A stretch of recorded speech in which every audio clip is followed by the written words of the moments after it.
What is up, my Landinos? How we all doing on this Monday evening in November? Happy Thanksgiving week to everybody out there. Hope your week is off to a good start. Hope everybody's ready for the holidays. We're happy to have you here for this Monday night matchup between Los Raptors and the Cavs.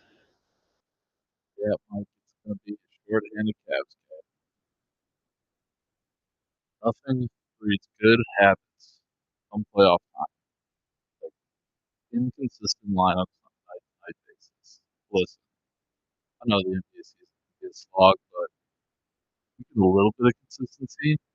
It's the 11th unique starting lineup for the Cavs already this season. Like, my goodness, at some point, we need people to play, we need people to get minutes together, we need chemistry to build. Like, goodness gracious, I don't know. I get it, but I also don't. So we will see, though. We'll see. Cavs struggled with the Raptors so far this season, two matchups. Let's see what happens in this third one. Mike, is the audio issue with me?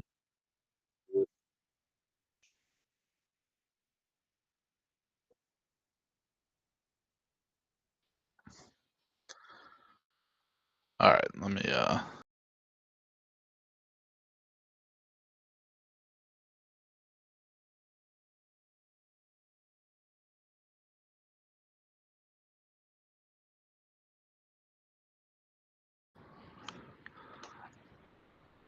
how's that? Is that audio better on my side? Sick. Sick. Hopefully y'all heard my little spiel about the Cavs' inconsistent lineups in spite of my bad audio.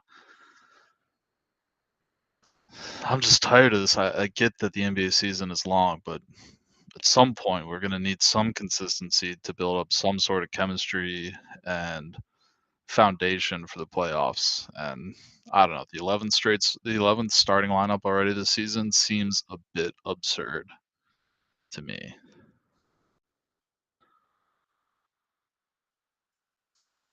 But y'all tell me out there, tell me if I'm wrong. I could very well be wrong. We are happy to have all 28 of you rocking with us here on playback. We got the simulcast going up on Twitch, YouTube, X, the Everything app, and our favorites out there in TikTok world. All of you out there on TikTok, happy to have you here for this Cavs Raptors game. If you are interested in seeing more than just my beautiful face and you want to actually see 10 players playing basketball on a real court, hop on over to playback.tv/the land. Uh, Create a free playback account. It takes about 10 seconds. Join the room, drop a message in chat, and we will hook you up to watch the game along with me. But happy to have all you TikTokers out there. Let us know what your big under bets are today.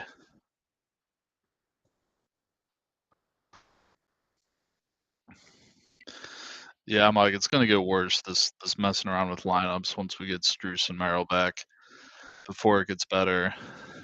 There's a lot of time left in the regular season, so I might be blowing up a little bit about the inconsistency, but I'm someone who definitely believes that you need repetition and you need consistency to have a good foundation when playoff time comes, when the pressure is ramped up, when the defense is ramped up. If you don't have that consistency, I don't see how you can expect to win. And that's what the season's all about for the Cavs. The season is all about winning a title. Uh, and to do that, you have to have good fundamentals. You have to have consistent ethic, and it takes months and months of repetition. And the Cavs are not getting that.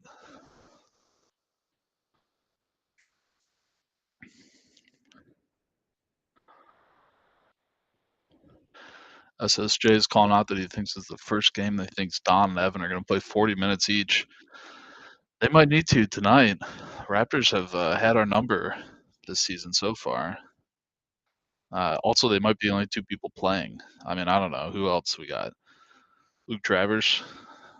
My goodness, the injury report is longer than the Bible.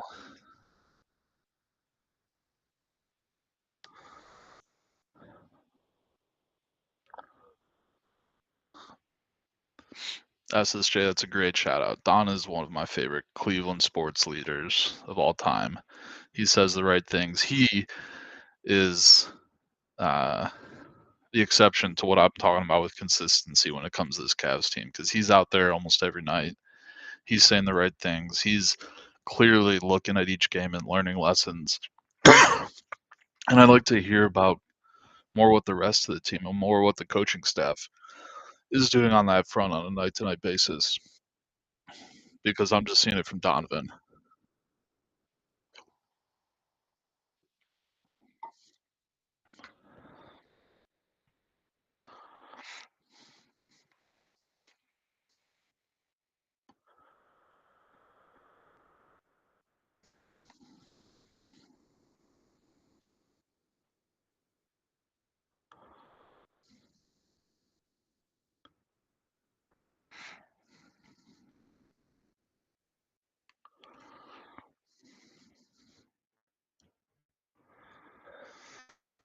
For everybody out there, I posed a fun question to the members of our Discord server today, the link to which I will drop here in a second.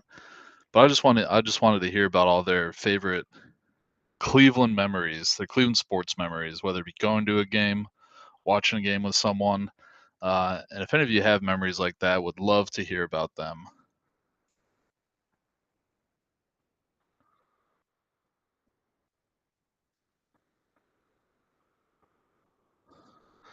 Oh, the Raptors going with the bing, bing, bing, bing, bing. Utah is a great memory.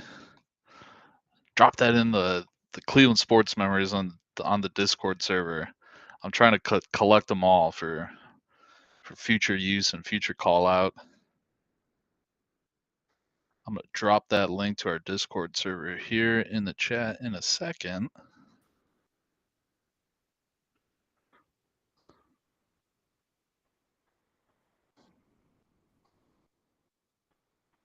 Thank you, B-Town. You beat me to it, and I appreciate that because I got to go to my phone for that. Meeting Campy and AC, what an all-time memory.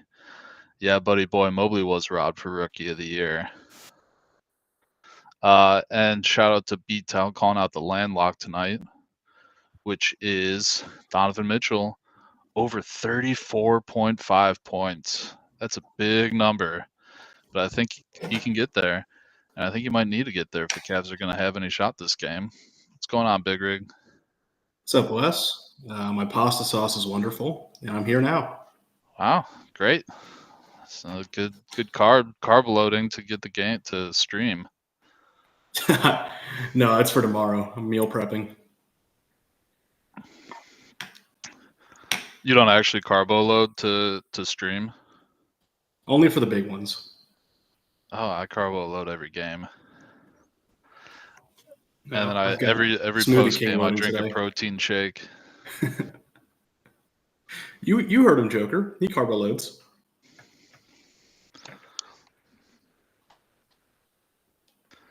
Welp, we got another. I've been talking about how much I dislike the Cavs' consistency this year when it comes to lineups, when it comes to people playing.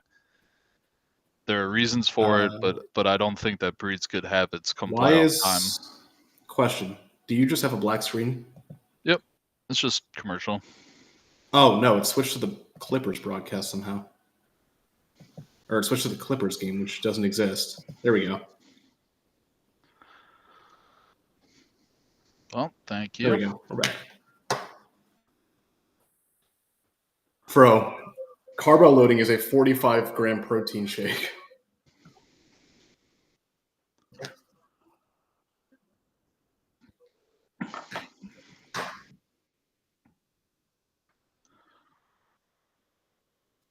Ooh, Thai peanut noodles? I like that. Rocking with the classic jerseys tonight. Up in the Yes, we are. north. Best jerseys the Cavs have this year.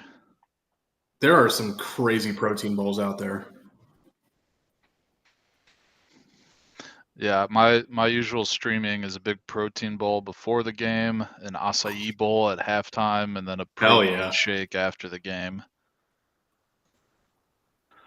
For everybody out Hey, there who Demo, doesn't if there's know, any saving grace. streaming takes a lot of energy. Demo, if there's any saving grace tonight, the Raptors are also on a back-to-back. Yeah, but at least their guys are playing. Doesn't matter. We got Don and Evan Mobley. We're fine. Maybe. Who are 0-2 against the Raptors so far this year. Minor Listen, details. I just think if you're gonna have good, See, we got Don. there we go. Yeah, it's all good. I just think at some point the Cavs are going to need to start getting some consistency in their lineups, whether or not people are injured. Yeah. I think once, yes, Jay Romero, I will get you VIP right now, and you can see the game now. Foul. Wait, Larry, is Dean Wade out? Did he get ruled out? I don't know. I got too bored reading the Cavs injury list. It was so long. It was too I decided long. to just go read the Iliad and the Odyssey. Wade is out. Took me less time. Can't believe I'm actually disappointed that Dean Wade is not in this game. He would help against the Raptors' size and athleticism. Yeah. But Don might just go for 70 tonight. I could go for a 70 bomb. He might. Ooh. They won't because he'll hit his under. Yeah, B-Tow's in the TikTok chat. B-Tow, if there are any good under bets, holler in here so that we can see them. Mike, who do you think? Mitchell Muse has him. Over on TikTok. Mitchell Muse has him. Who else would it be?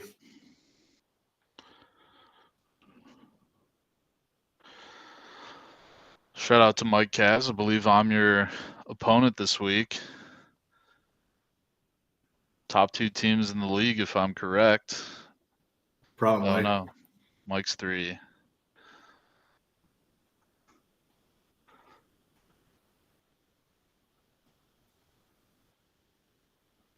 That's fun to see. Yeah, we are not. It's kind of the same way these first couple games against Toronto started. Bunch of open looks that we're not allowing because we don't get back at all.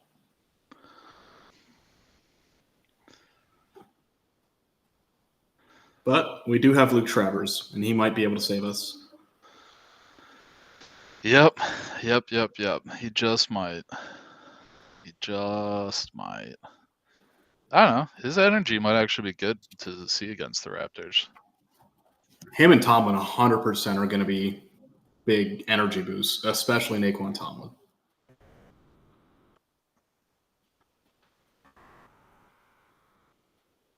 Oh, man. Mike, maybe I'll throw you a bone and throw a Jalen Tyson into my starting lineup this week for you. Jalen Tyson might go for 40 tonight. I got to count out my injuries. I'm not going to count DG because it's just like back and forth, but I got a lot of them.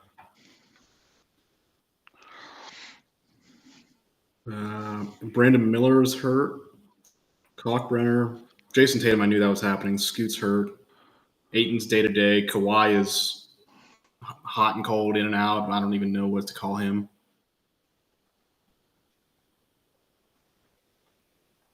But I have Jokic, so that does help.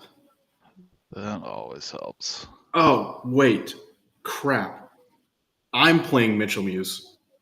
Oh, no. Well, you might not be rooting for a D-Mitch 70 burger then, but I'll take an Evan Mobley 70 bomb. You know, one of the biggest regrets in my life is a few years ago when I had Blazers season tickets. Yeah. I had tickets to the game where was it the Dame one? Dame scored 70, and I'd just gone back from a trip, and I flew in like an hour before the game and was like exhausted, and was like, you know what, Yeah. I'm not gonna go, and I skipped seeing Dame score 70 in person. I remember watching that game. He almost broke the 3-point record, didn't he? With a single game. He very well could have. He probably could have if they kept him in, but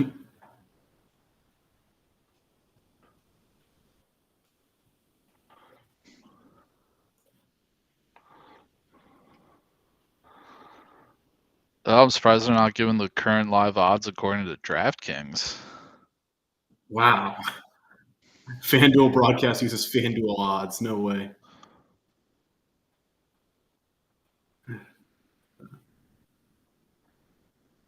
Thank God we don't have to see the Raptors after this again. They annoy me. This is it?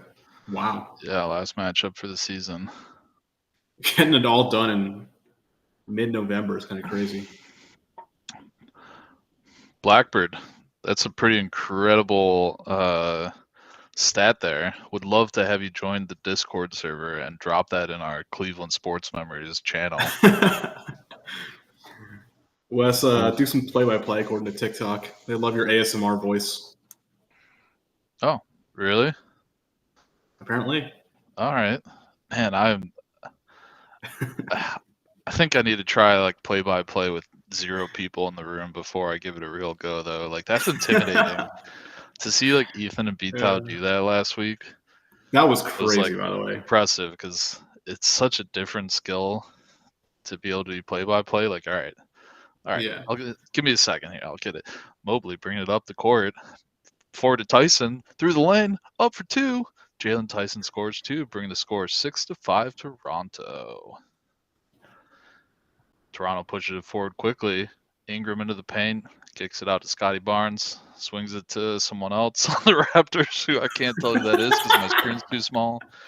Takes it into the lane. Stolen by D. Mitch. Forward to Tyson. Up ahead into the paint. Oh, nice. And 1 for Jalen Tyson. Cavs Beautiful take Euro the lead, step. 7-6. Jalen Tyson, hope he's not sitting on your fantasy bench like he is on mine because he's off to a hot early start.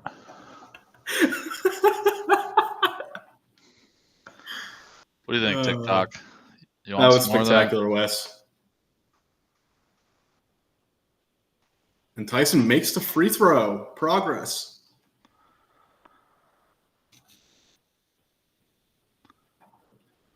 You did great, Wes.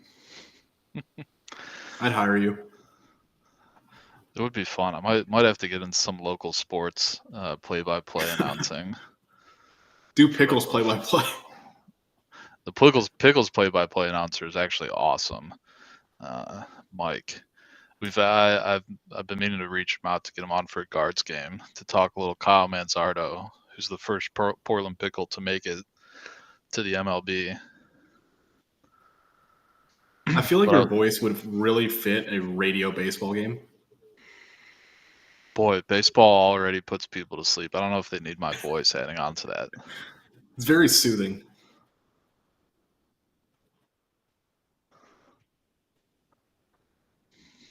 We'll work on it. I kind of do like the play-by-play stuff. I don't know if I'm ready to break it out for like a long stretch here. But TikTok, I appreciate you calling that out. We'll get you some random possessions throughout this game. I feel like we could do a golf broadcast pretty well. Maybe get Beatow as the on-course reporter. Ruh-roh, Scooby. Yeah, I agree with that.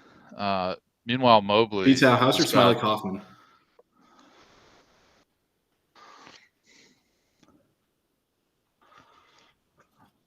Ooh, Buddy Boy. Are those your bets? Tyson Buddy Boy's on plus TikTok. 15. Oh. 3+ steals. Beatow, I'm asking you how good your Smiley Kaufman impression is.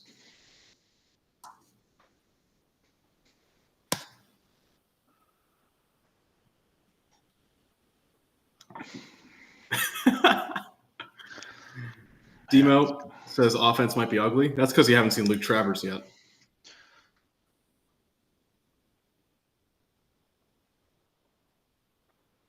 There we go, Alonzo. We all love Alonzo There we go. 3. My favorite shot in the NBA.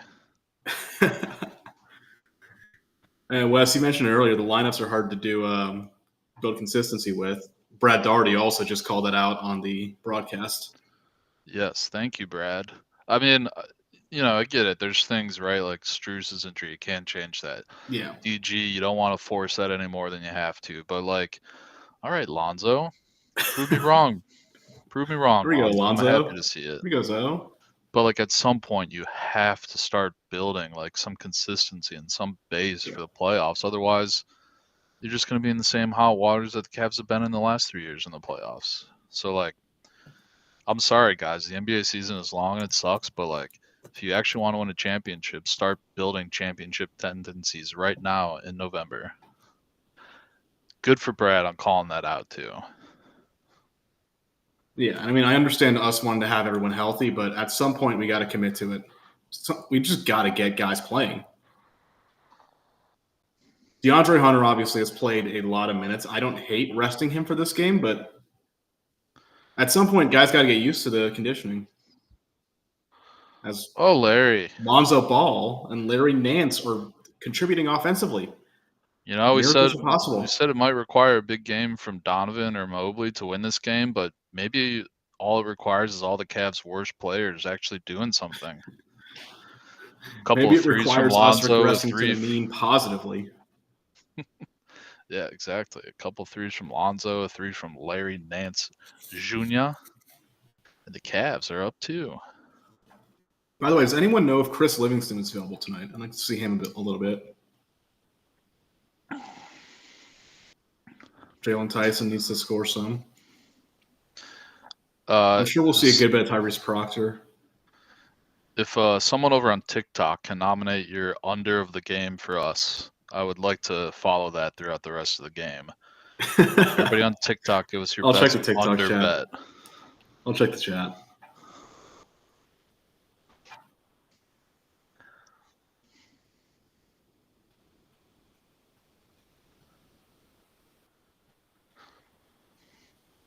Let me gas up the likes too. Give me a sec.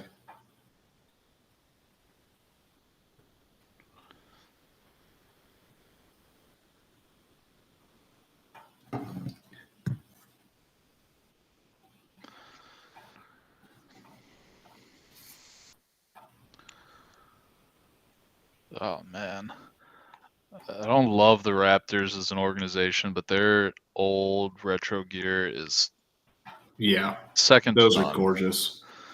Second to none. I went to one of their city games last year. It was one of the special VC ones. Those jerseys, that court too is so good. The new stuff sucks, by the way. Yeah, I don't need this little chevron The Raptors chevrons. garbage. Just Giving away free jerseys is kind of wild, though. that's a pretty good giveaway. That's Shout a out to the great Raptors giveaway, and for that's like doing an that. $80 value. Better than Sir Cece waving some of his, $2 T-shirts or some other hoax. I would take a pile of nuclear waste before I accept anything from Sir Cece.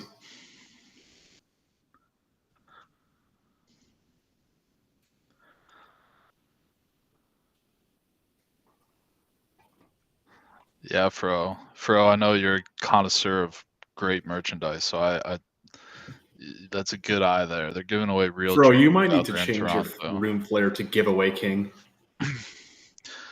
Fro, you and I might need to collaborate on like a eBay account where we just sell sick things. Not that I really have much to contribute, but I'm sure Fro does. Fro's probably got some crazy finds.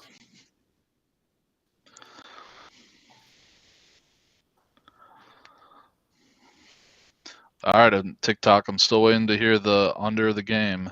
I'm checking. I've got the TikTok chat open. They do not have any yet. They don't have any Dean Wade to bet on. Tiggy Talkers, come on, give us your best under. Oh, I need to turn up the media to hear Kenny talking about lineup juggling.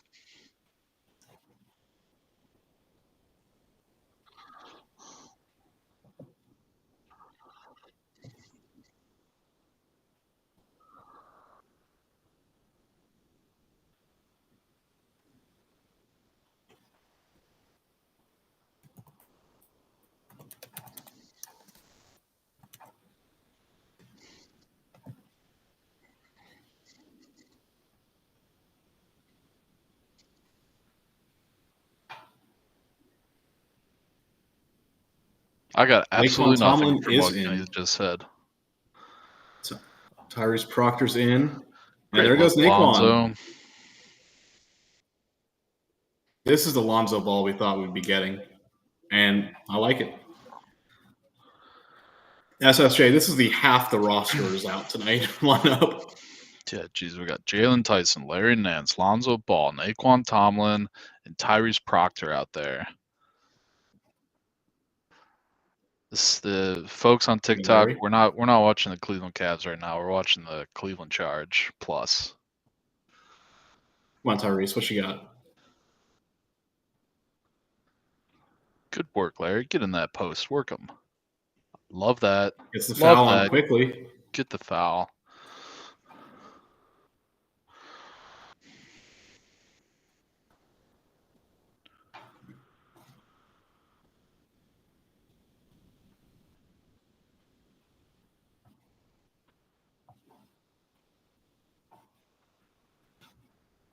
Oh, Luke Travers. wow. Luke Your Travers minutes. Let's boy. go.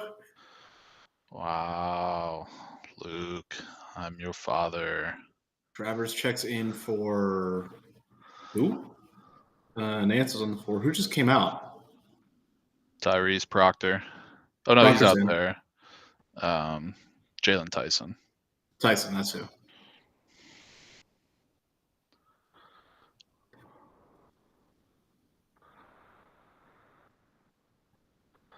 TP for 3, no go. Oh, good hustle, Naquan. I don't know if that was worth going for if you're Naquan Tomlin. That might have been out of bounds on Toronto. He obviously had a better look than we did, though. I feel like I need to go a little Mean Girls on all this Luke Travers stuff. Stop trying to make Luke Travers happen. Stop trying to make Luke Travers will happen.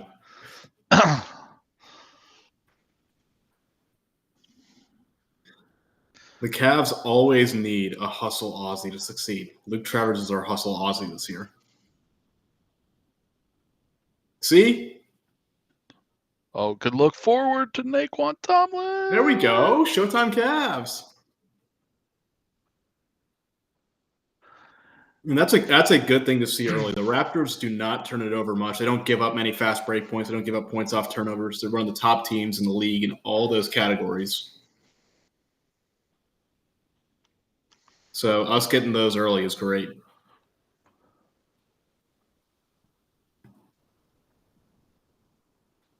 Actually, Demo, they did that against Washington. Went like full Showtime, throwing alley oops and shit. It was hilarious. Foul.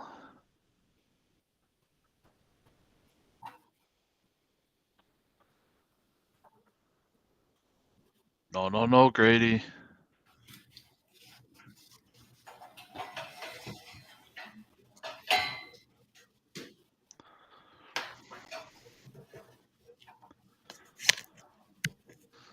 Shout out to all 64 Landinos rocking with us here at Playback on this Monday night of Thanksgiving week. Hope everybody's holiday week is off to a good start. We also got 6 visitors here in the room with us. If you all want to see the game, join Playback, create an account. It's super easy. Then join the room and drop a message in chat. And you, too, can watch the Cleveland Cavaliers. Create a jingle about how to join Playback, how easy it is. It's going to be based off the Jackson 5's ABC. It's like, I'm listening. Like Playback TV. It's easy as 1, 2, 3. I like it. Come with me to Playback TV. Oh, dude, I thought Luke Travers hit the reverse. What's going on, Tail Hall? Happy to have you here. And there's the Twitch bot.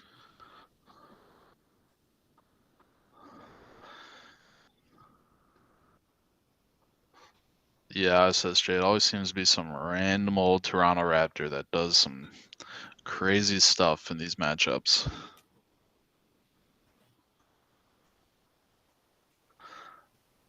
Tonight might be a left-handed shooting Scandinavian. Luke Travers, over 40. I don't care. It's happening. No, I would be happy with anything over 5 points from Luke Travers. 5 points, 4 rebounds, 2 assists, 2 steals. We'll say that for Luke Travers. If he does better than that, I'm happy. I'm allowed to block him for good measure. The Raptor that lit us up last game. Who was it last game? Quickly. Yeah, it was kind of quickly. The first game was Jameson Battle. what's his face? Yeah. Ole Miss, the other left-handed Toronto Raptor. Oh my gosh. Just southpaws galore on this Toronto Raptors team. They should become an MLB's starting rotation. Man, my stream is lagging. I just missed that whole sequence. Yeah, there's a little bit of laggy on my end too. Don and Evan Mobley are back in. Don gets to play with Luke Travers. Good pass. There we go. Going up strong with Evan.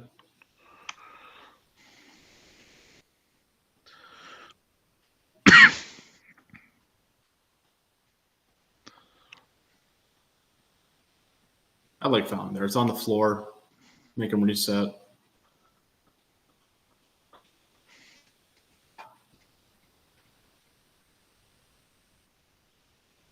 I know we've mentioned how good these classic jerseys look over and over, but they look so good, man. Yeah, they're good jerseys. They're good. Timeless.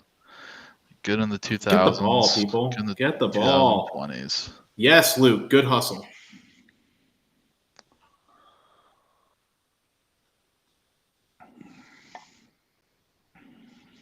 Evan Mobley. Evan Mobley for 3. And Angel gets its wings. People thought you could only get wings by drinking a Red Bull, but turns out you can also get them by having Evan Mobley hit a 3-pointer. You do have to be an angel for that perk, though. Yeah, and not a Los Angeles Angel. Of Anaheim. Of Anaheim.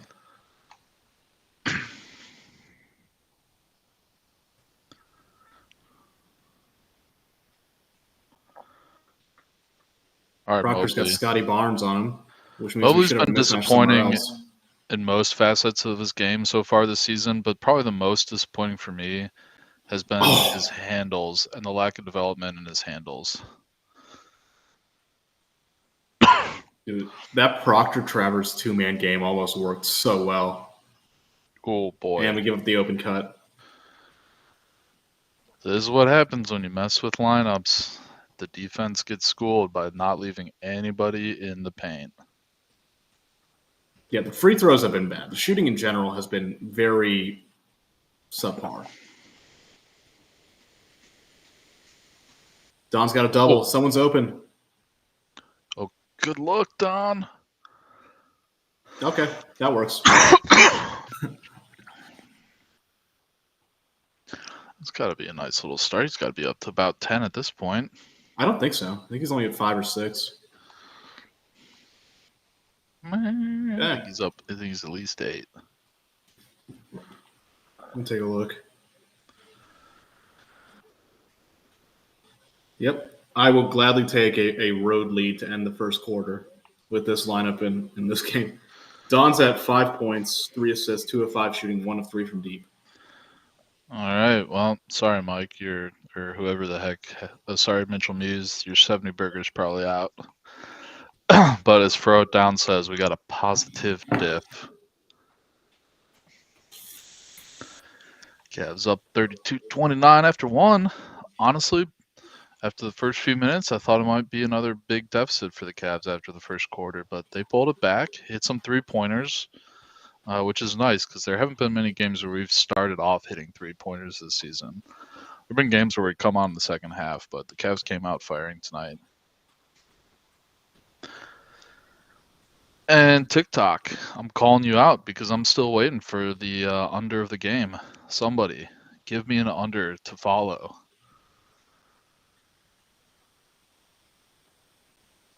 Oh, I thought this guy was Scandinavian, but he's definitely not. He's Georgian. No, yeah, Mamukilashvili is not Scandinavian.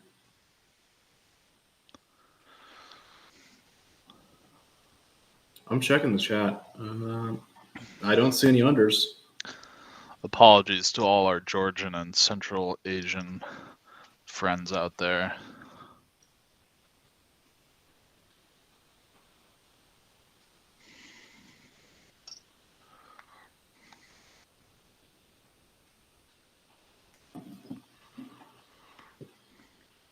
And we already have an ice cold take in the chat.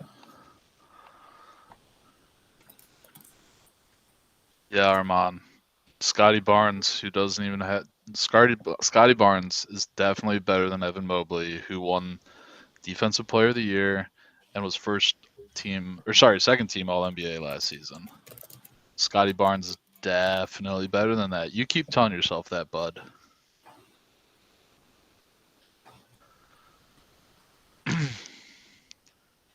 He's probably just salty. I'm going to assume that he's Canadian. He's probably just salty that he doesn't get to celebrate Thanksgiving on Thursday and eat all the food. Real. Canadian Thanksgiving is a week, and I can say that I've experienced it. Let me know when your Thanksgiving has the peak of capitalism and giant balloons in New York.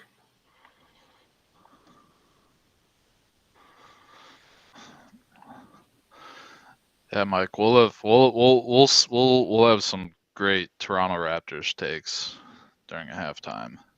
Oh, I got a great Toronto take for y'all. The Maple Leafs are garbage.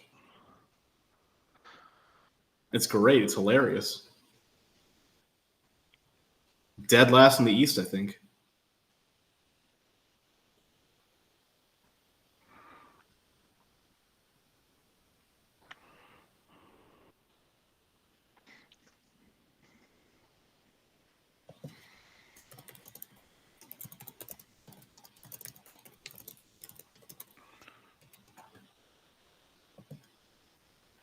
Mike, we own the Maple Leafs, but I think everyone owns the Maple Leafs at this point.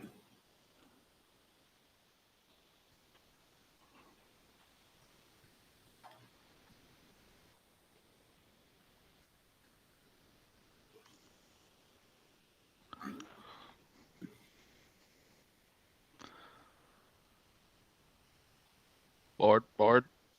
There we go. I'd like to see a nice push to start the second quarter. Separate what we have the big guys on. Thomas Bryant gets early minutes. Luke, I'm good on that one, buddy. I don't hate that shot. That's a foul.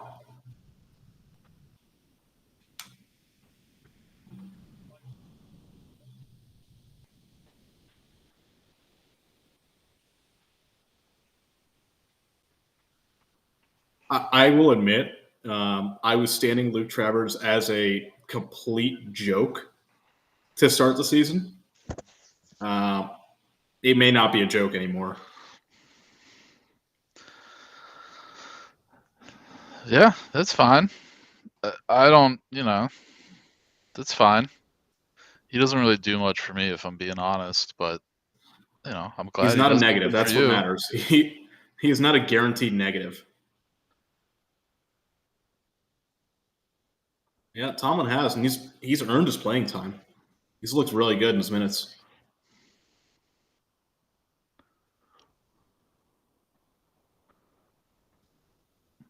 Kick out, Evan. Kick out. Oh, yeah, Mobley.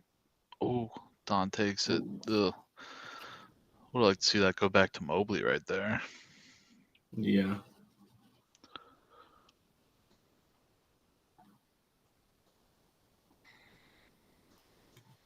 Go, Luke. Go, Luke. Yeah, good take, Luke. Travers technically 3, but he was a drafting stash, so it's really his second year.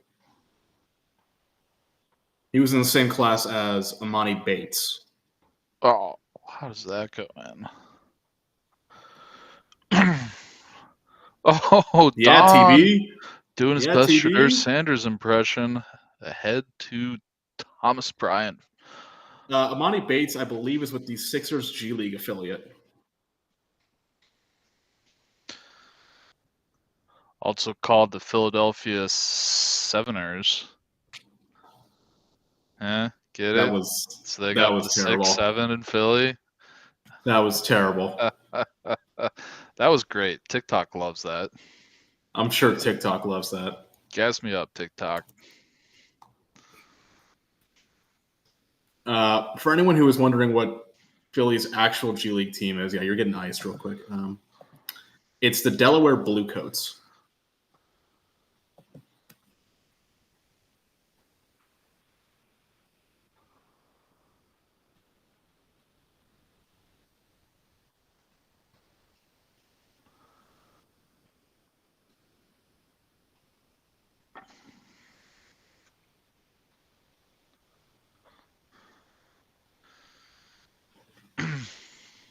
Yeah, Mike, we're a Pro 6-7 production No, we're on not. land. No, we are not. Well, I don't think you speak for the land, Mr. Rig. So we are a Pro 6-7. Doesn't mean we do it all the time. Doesn't mean we have to blow it out. But we appreciate the kids, and the kids like their 6-7. So we're gonna give it to them. While Mobley hits I another prefer when three Evan and gives Mobley hits another threes. angel their wings. Beto's got your under land lock. Oh, finally! Thank you, TikTok. We got the under the game. Under 238 total points. Oh yeah, Chris Livingston is in the game. I can see why TikTok went that route after the first quarter. I mean, 32-29 projects out. Yeah, pretty similar. Pretty close to it.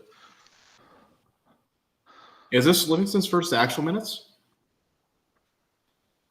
I think it All is. right. Chris Livingston is getting minutes. Let's go. Defensive stalwart, which will be nice to have, especially on the perimeter against this Toronto team. We'll see if the offense can come with it. TikTok, you too could be here for Chris Livingston's NBA debut. If he just This is not his NBA debut. This is his Cavs debut. Well, it shows you how big of an impact he had wherever the hell he was before this. Milwaukee, actually, where he was buried on the depth chart and barely got any chances. Well, that's promising. It's hard to say anything about his time in Milwaukee just because, again, Milwaukee was very much going full win now. They didn't have a chance to give him any opportunities, really. Totally. Well, and since you interrupted my pitch to join for people to join on playback, why don't you give it?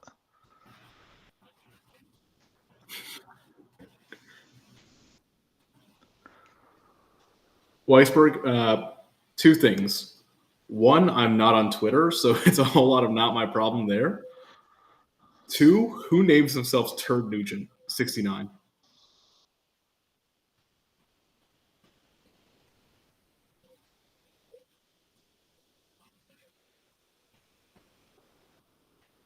Oh, good pass. Oh, yeah, Chris Livingston!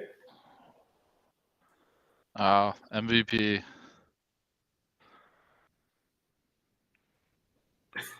Yeah, I don't know how you come back from that.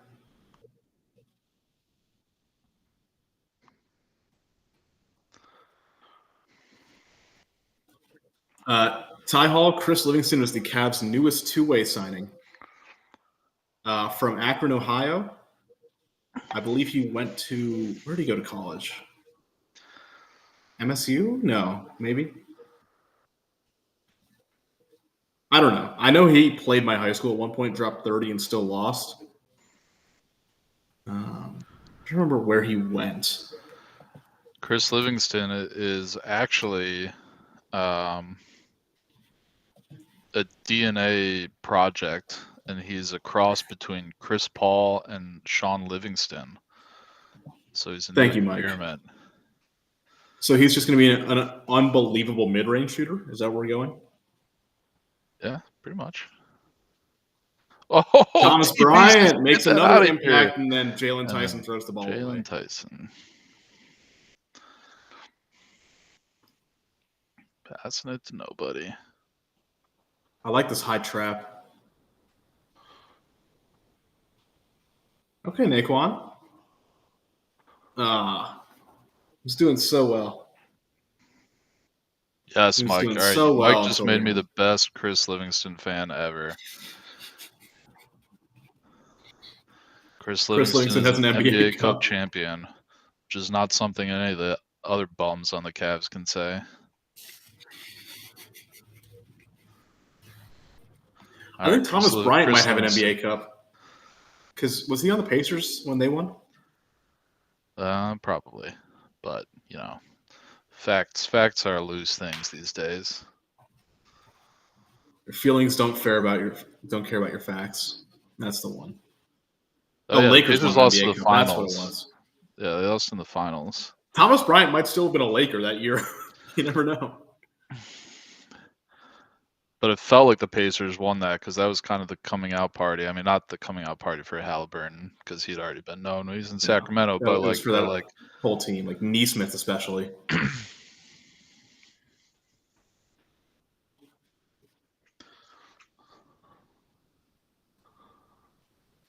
Ochai Agbaji citing.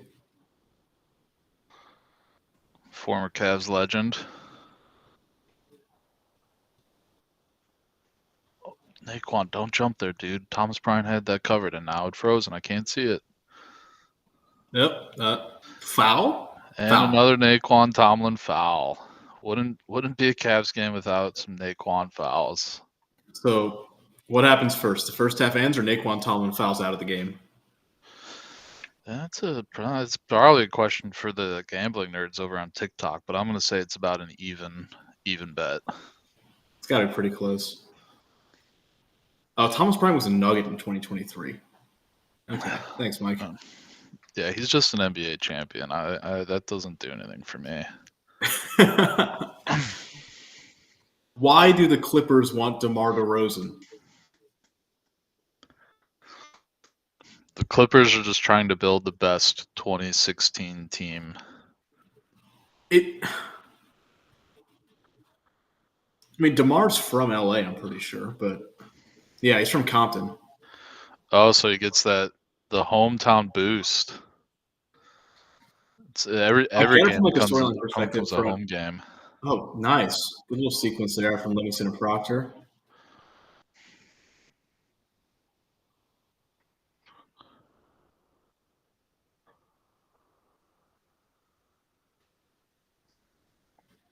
Loose ball foul. I mean, yes, Weisberg, but the Clippers need passing. Like, I don't know if it's for John Collins, you take that deal, but I just don't see much of a fit there. Also, what assets do they have to trade anyway? They don't have John a lot Collins. of their picks. John Collins fits better with Sacramento as well.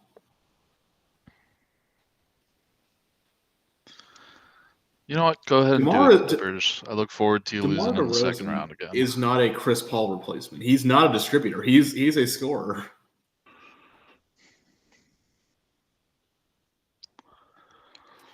Blackbird, the Brooklyn Nets, probably the Wizards somehow. Maybe Charlotte.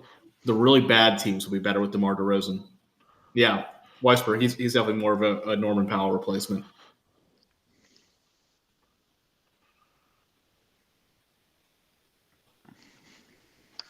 Contending? No, not really.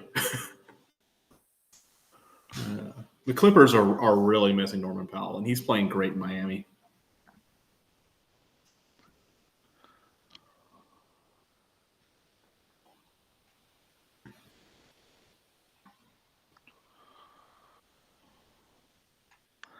Clippers are the fourth oldest NBA team of all time, I believe. That sounds about right. There's this, was it the Clippers? Yeah, I think it was Oklahoma City was playing the Clippers. And of the five, the four oldest players in the game were all on the Clippers. And then the fifth one was, who's the oldest player on OKC? Hartenstein?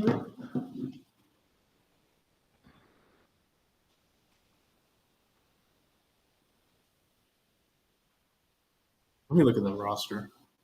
I'm pulling it up right now. OKC. Caruso. Caruso, yeah. Oh yeah, Caruso. Yeah. Caruso's 31. The Clippers have 4 players older than him. Maybe even more, honestly. Let's look it up. Dude, the 2018 Cavs were the worst unction I've ever seen. The worst what? Unction. The worst what? A function of unks. Yeah, thank you, Weisberg. He gets it. The unction.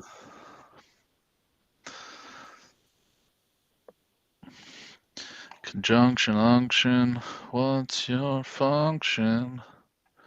Looking up words and phrases and clauses. Oh my gosh, Ty Hall. That's so good.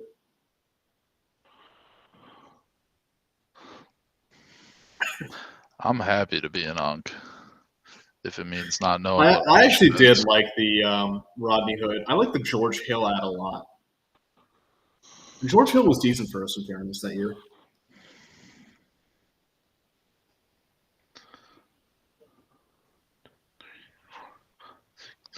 Sorry, the Clippers have 8 players who are older than Alex Caruso, who's the oldest player on the SSJ, Oklahoma we City don't talk Thunder. about the incident.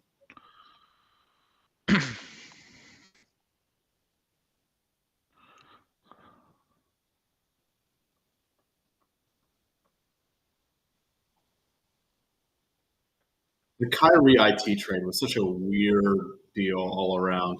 And they travel. Call them an insurance company because they're the Travelers. That's a golf tournament, sir.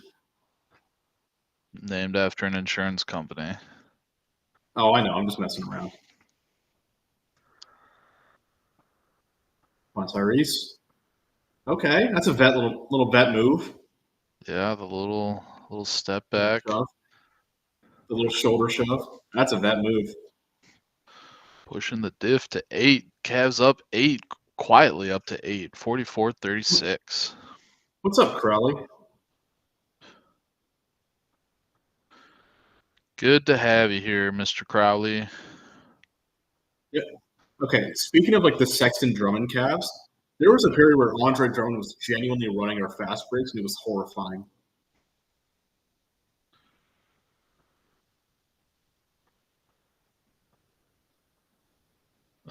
Can we get a little bit more stopping of that before he gets 2 feet from the basket? I would also like to stop the ball a little quicker. That's Livingston 3. In and out. Chris Livingston, fun fact, he was a signer of the Declaration of Independence. Wait, what?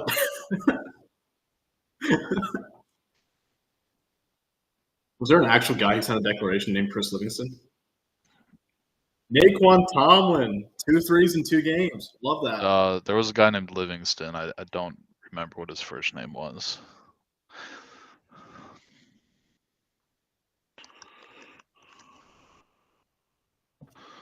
Robert Livingston. Oh, Philip. No, but there's Philip Livingston signed it. So Chris Livingston's brother signed the Declaration of Independence. Chris Livingston did not. Roadman Chris Livingston is a local product from Akron. Played in Kentucky.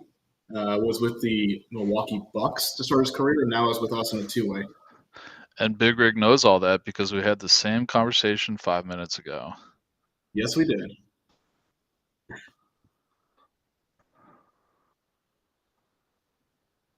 Damn.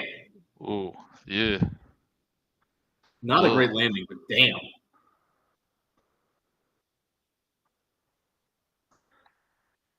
Roadman, are you Kenny the Roadman Rhoda?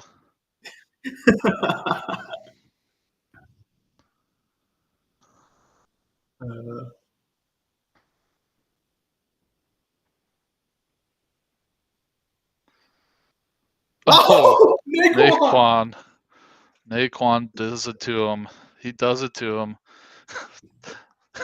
Roadman, I apologize for asking again. All right. Wes, I'm going to let Weisberg up on stage. Hop on up, Mr. Weisberg. Give us your hottest you're invited. take, and you're under the game. No, he's explaining his connection to Cavs executive somehow. I think. Is the Cav executive Mike Gansey? It's actually Ken Ganley, Kia lady. All right, Mike. Oh, the Vegas what you got hat? for The us? Vegas hat? Yeah, I'm actually at a buddy's place. I'm house sitting for the night, so my audio sucks. That's the reason why. You're good. Don't have the normal podcast setup. All right. So a couple years ago, my younger brother, whose name is Max, he got an email from like Southwest. That was like, "Hey, you've got a flight to, I think it was like Topeka, Kansas, or something like that. Something kind of random." And I was like, Max called me and he's like, "Hey, did mom and dad like book a flight for me to go somewhere? Do we have like a family reunion going on? Like what's going on?" And I was like, I don't know. We have no reason to be flying there. That's kind of weird. So I take a look at the email and I'm like, all right, let me just Google and see if there's other Max Weisbergs out in the world, which I assume there were. And I look on LinkedIn and I just like search the name to see if maybe there was anyone in that area. And then I start putting the pieces together. And I was like, oh, this isn't. There is a Max Weisberg that works for the Cleveland Cavaliers. Let's take a shot. He works in the scouting department. He's now the director of like executive scouting or something like that. And let me just shoot him a LinkedIn message.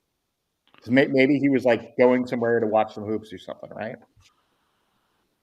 And I shoot him a DM. I'm like, hey man, I know this is going to sound kind of strange, but my younger brother received an email going to this place. Here's some of the basic information.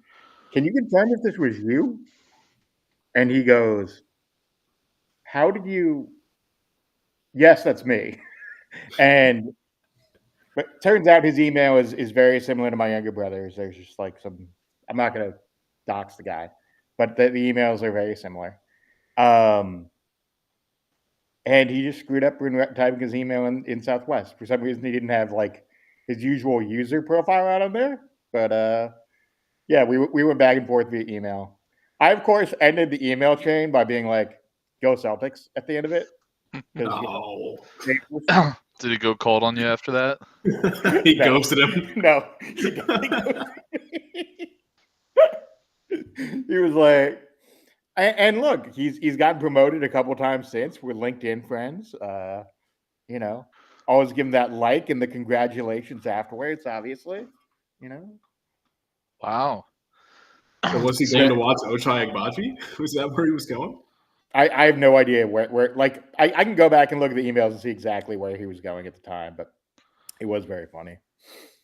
Very, very, very surreal to be like, oh, there's someone in the NBA with the same last name as me. That's weird. That is cool. Can we tap into him to be our Cavs can we use him insider? as a source? Can we get him on the stream? I don't. I mean, We'll use, be like so. Be like so. We met someone that you kind of know in Mike Weisberg. He mentioned that he knows you. Can you mind coming on the land and watch a game with us? Pretty sure that's against his protocol to watch a game, but you know.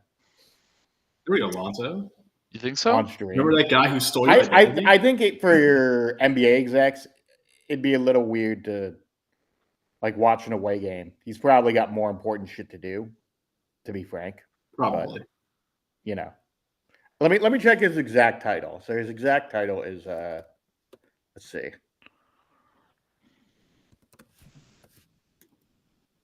Senior Director of Basketball Strategy for the Cavs. Oh, so is he responsible for the Cavs' sputtering offense this season? Hey, look, you can't blame all the Weisbergs for everything, okay? You know? No, he's actually also assistant GM for the Charge. So he's responsible for the two ways cooking. Yeah. So he's responsible for what you're watching right now. Wow. Just Weisberg's running the world. Hey, look, we do what we can when we can. Hopefully they're not all Celtics fans. So I see the Golden Knights hat. You a big Golden Knights fan? I actually just picked this up when I was in Vegas a couple years ago for Summer League, which, by the way, if we don't get you guys in Summer League this year, very disappointing. I know B-Tow's been saying he'll go the last couple of years, and then deciding not to go last second. But Summer League would be a blast. Summer League is so much fun. We go with the NBA bit, and we have like, it depends on the year, but we've had anywhere between like 20 to 50 people go, and it's just like you go to games together. You go out, like, have a couple drinks. It's a good time. Gamble together. It's great. That sounds awesome. B-Town and I actually did watch some Summer League hoops together last summer during when we were playing in a golf tournament. We were watching Bronny and the Lakers. I forget who they were playing. Our guy, we watched Bronny cook. Our guy, Samus Vandiari, technically, ostensibly, one of our bosses here at Playback, the head of Creative Growth, is there every year. So I saw him there this year, along with a couple other people. It's cool. That's the other thing, is you just see everyone in media there. So, like, anyone that you could ever think of as a Playback guest, you'll just run into them there. Pretty fun. And I've never been to Vegas, so good time to go. Oh, dude. Yeah. I mean, Big Rig, I know you don't drink, but do you gamble? No. There's wildlife there. You can take pictures of wildlife. Yeah, I'll bring the camera. There's wildlife. I can make this work. It's funny because, like, my favorite part of it usually is on Thursday or Friday of the first weekend. Because usually we end up hanging out with the No Dunks guys on either Thursday or Friday. And they're like, I don't know if you guys have talked to them before, but Skeets, Taz, Trey, the full crew, they're great. Really, really fun. No, it's super good. Like, I take some PTO, go to Vegas for Summer League, then go off to the Grand Canyon. You can do that. Problem solved. I will say the only thing with Summer League that really, really sucks is the weather is awful. Yeah. It's like 120 degrees every day. It's summer Vegas. But, like, the cool thing about the basketball itself is it's basically situated at UNLV's basketball facility and their practice facility. Yeah. So you watch the main games. Let's say games start at 11. And the practice facility, you can watch games. You just walk across within arena, you just walk across the pathway. And you go to the practice arena for the other set of games. So you go back and forth. It's really, really fun. Yeah, it'd be awesome to have multiple games just to kind of bounce back and forth to, and just OD on basketball all day. It's also a pretty good opportunity to see some top picks for cheap. It's not cheap anymore, unfortunately. Semi-cheap. How much do you think a full day of hoops is? It's Summer League. It better be less than 50. It's probably $100. More than that, buddy. It's $60 a day. That's not terrible. Oh, 60? No. I thought you were about to say like 100. 60. I thought it was like 120. It's creeping closer to 70 now, which has been a little disappointing, but it's been between still, 50 and 60. It's multiple games, right? You can go to as many games as you want to for that day? Yeah, look, you're having like anywhere between 7 to 10 games a day. That's not bad at all. Yeah. Now, it depends on, like, I always tell people to go, if you're going to go first weekend. That's winning the half here. Ooh, almost had that. Because the second weekend, you're just not going to see the elite prospects. Yeah. All the elite guys will play like 1 or 2 games in Summer League, and then they bounce. So, and generally, you're just going to see more, like, whether it's NBA execs, media people, everyone comes first weekend. Not as many people stay second weekend, personally. But that's just me. That's when I want to be there, though. I want to see the trophy given. I want to see the, Mike. Yeah, I'm a big meaningless competition fan. So, like, I love the NBA Cup. So there's nothing what Wes loves more than the NBA Cup. So Wes really wants to see, like, a bunch of two-way guys competing for the Summer League championship. Correct. Like a bunch of 26 and 27-year-old has-beens and never wases potentially trying to go for it. I see. Cool. Yep. I want to see everybody who peaked during the NCAA tournament 5 years ago competing for a the better example is you want to see guys who competed through 7 years of COVID and now are just getting to NBA Summer League. Because that's what Summer League is going to be this year. For the guys who are like deep two-way guys who are on rosters, there'll be guys on those rosters who are in college for like 6 or 7 years. Mm-hmm. DJ Burns was on our summer league roster last year. How many years of college did he play? I'm trying to think. I think it was at least 5. If you played 7 Burns- years of college, I don't know what to tell you, Doug. Burns is 25. He played. I mean, smart business for those guys who knew they weren't going to make it in the NBA and milk out a couple years, more years of that NIL money. So that's a real thing now. In the last couple of years, that has been a very big part of the process. Like, even if you're someone who is maybe a mid-round lottery person, and you want to, like, you think you could be like really top 10, stay the extra year, depending on how high profile or high value you are. You know. Anyway, you guys are at halftime, taking up enough time as it is. Appreciate y'all. Peace. Thanks for coming, Mike. Feel free to stay and compete in trivia as well. Everybody, that's Mike Weisberg. He's the man. Go check out his stuff. Mike, feel free to self-promote all your stuff in our chat at all times.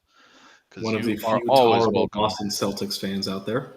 Yeah, he's a Celtics fan, but he's a good guy, so he's always welcome here in the land. And there he goes. Go check him out on NBA Bit. Doing great things. Appreciate you, Mike. As well. Oh, Mike, not shameless, man. We're happy to have you self-promote. Anybody who does good things is welcome to promote their stuff here in the land. It's the best kind of self-promotion. We genuinely like building up the community around us. So, Mike, never hesitate to self-promote yourself here. This is your daily reminder. We are not the Cavs subreddit. Let's get to the halftime show, and this is not updated. But that's not the landlock of the day. Is Donovan Mitchell over 34.5 points? Any chance you got the box score up there? I do, actually. He still has 5. He's got 5, so it's not looking great, Bob. However, Don has been a big second half riser. He has, and he might need to be so again if the Cavs are gonna close this diff of 3 points. So, you know what? It's tough, but we're gonna lock this one up anyway. Even though that was the wrong landlock. Jack's rock bottom moment of the game. Jack has been in chat. Jack is not feeling great. Get well soon, Jack. Hope you feel better. Hope you're all ready to go by the time Thanksgiving rolls around. I have not seen a rock bottom moment of the game. There has not been another Lawbacher in the chat to do a guest rock bottom. And I'm going to ask all our friends over on TikTok if they've been doing any sprinkling on anything else throughout the first half. Let me open TikTok for you real quick. Let us know what you're sprinkling on. We are tracking the under of the game, which is under 238 points, which still looking pretty good, I think. Let's see. Someone's asking if we think Scotty Barnes will get 6 assists. Brother, I couldn't tell you. I'm going to say no. Take the under. No one is sweating Dean Wade under 8, mostly because Dean Wade's not playing tonight. Yeah, if they're sweating about it, they shouldn't be because Dean Wade ain't playing, so he's locked into that under 8. Anyway, we'll be looking for a rock bottom, but might be now actually with the Cavs down 3 at halftime. I don't think it's much different from the start of this game, honestly. Next, the Wicked Whack stat of the game. In the 2016 to 2018 NBA playoffs, everybody remembers this. The Cavs played the Raptors 3 seasons in a row in the playoffs and absolutely dominated them. They ended those Raptors. In those 2 series, the Cavs went 12-2 and had a point differential of plus 210. Domination. That's silly. Ending the Kyle Lowry, DeMar DeRozan Raptors. Just absolutely bullying them. Raptors will trade for Kawhi after 2018 and win the title. Yeah. So for all you Raptors folks out there, never forget. Never forget. Also, one more thing with the Wickedy Wax stat. So that point differential across those 3 series was 210. The Cavs' point differential against Miami last season was 122 in 4 games. Yep. Yeah. That's ridiculous. Feels a little less exciting given what happened in the next series for the Cavs, but yeah, it's still pretty crazy. It's just 210 points. Ridiculous. The Cavs had some monster wins over the Raptors. I mean, I tallied that up myself. I was going through every game, and the Cavs had like 3 wins over 30 points. Like, it was insane. Because that plus 210 includes 2 games that they lost, and they lost both of those games by double digits. All right. Time for trivia. Everybody get your fastest fingers out because it's trivia time here in the land. Let's go, Thrizzle. Thrizzle for trivia points. Let's go. Good to see you, Thrizzle. Hope you're doing well, brother. This is not still not updated. The right leaderboard, but Fro down 1 last game, so he's got an even bigger lead than what's. Fro's got like 2,700. I'm somewhere around 15, and then Whitey's somewhere in there. I don't even know. We've got it. We're tracking it. It's just not updated here on the slides. Max has a lot going on for Thanksgiving, so give him a break, Fro. We're tracking. Understand. Fro down's in the lead. Everybody drop your crowns in chat for Fro.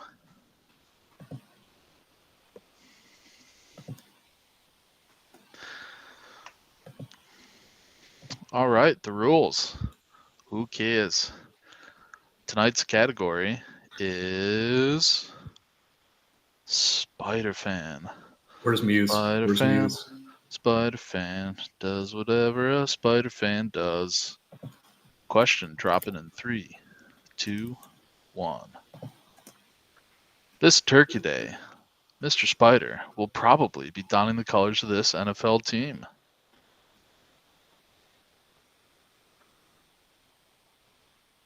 Thrizzle gets it. Thrizzle wins.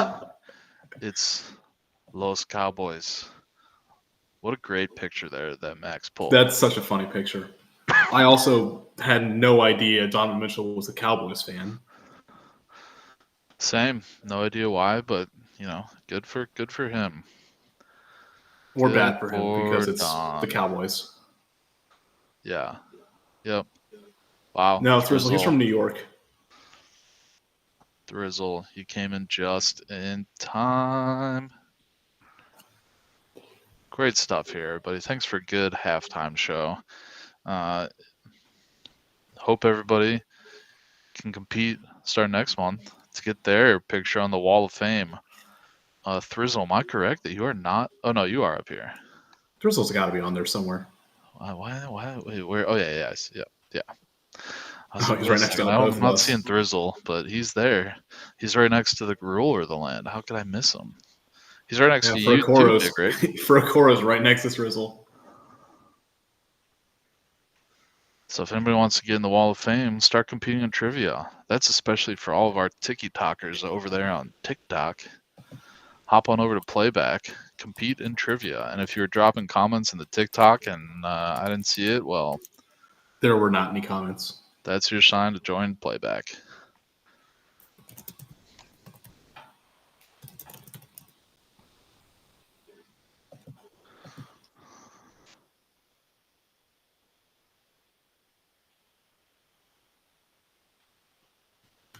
Mikey, you were asking about how we're looking.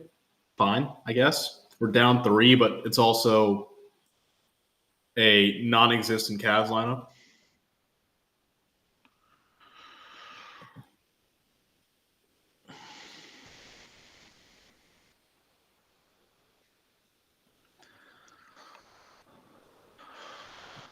Throw it down. You should write an article for the website about. I agree about why anti-JA takes are wrong. I would support you in that too, because we're in a bit of a drought until January when golf starts up again. Get some new stuff on the site. I think the anti-JA stuff is generally wrong. We could have Fro and Mike each do 2 sides of an argument piece. Yeah, that would be good. Fro and Mike, let me know if you're down with that.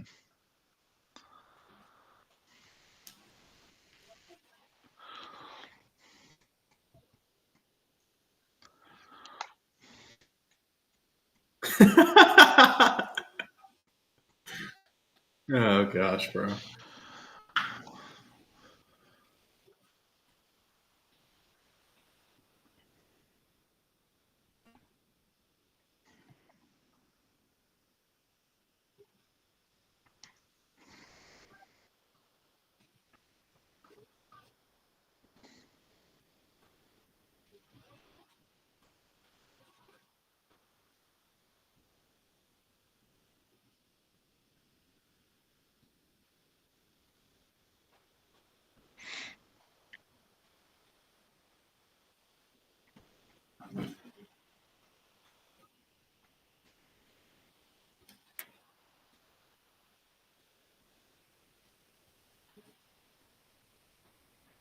Oh God. Oh, Jay Noah, please no. Ooh, Jay, that's a little bit of chat. Not like there. that. Not like that.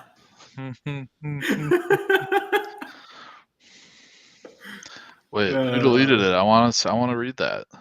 I think Jay deleted it himself. Jay, post that in the Discord, poor favor. Yeah. What's up, Mikey?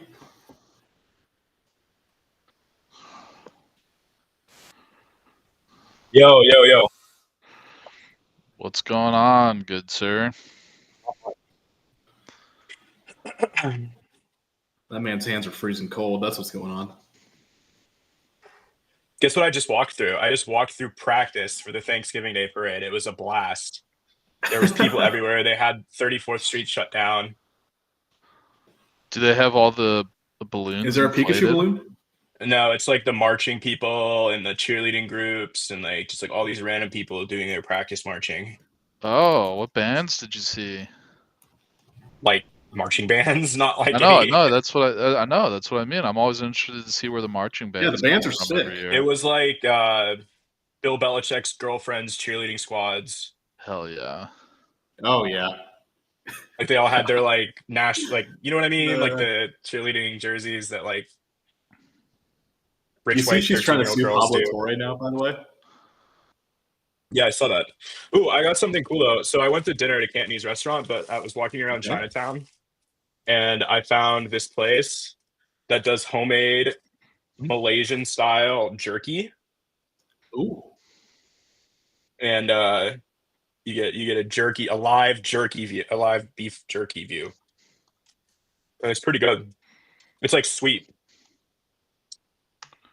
And it's grilled, like it has char marks on it. Ooh, that is really a good. crazy wager to make, but we are going to hold you to it. It's solid. Absolutely. I'm not going to eat on stream. I'm sorry. But we are going to hold you to that.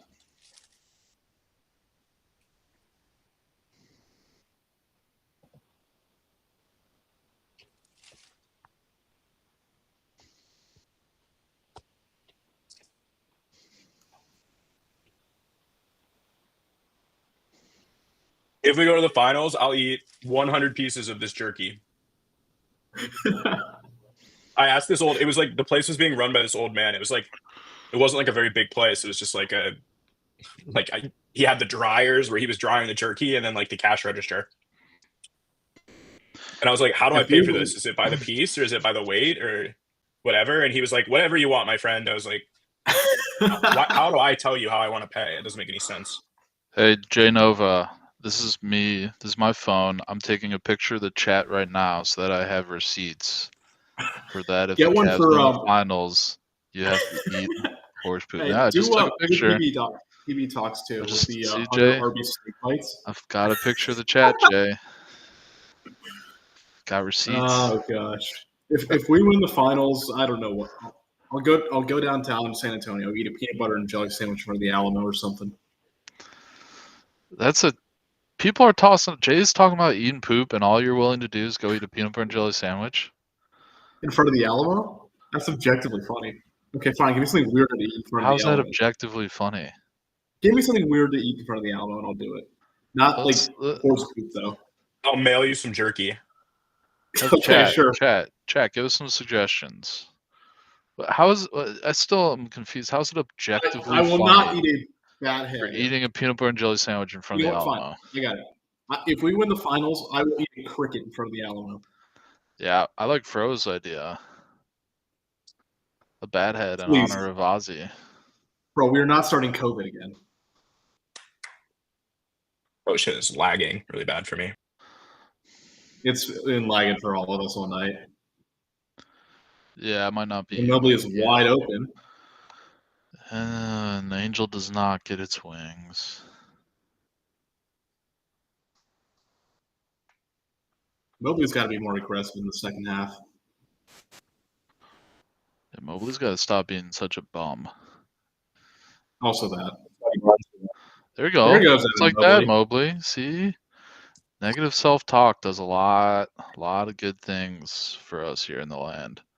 We thrive on negative self-talk. Shout out to self-loathing.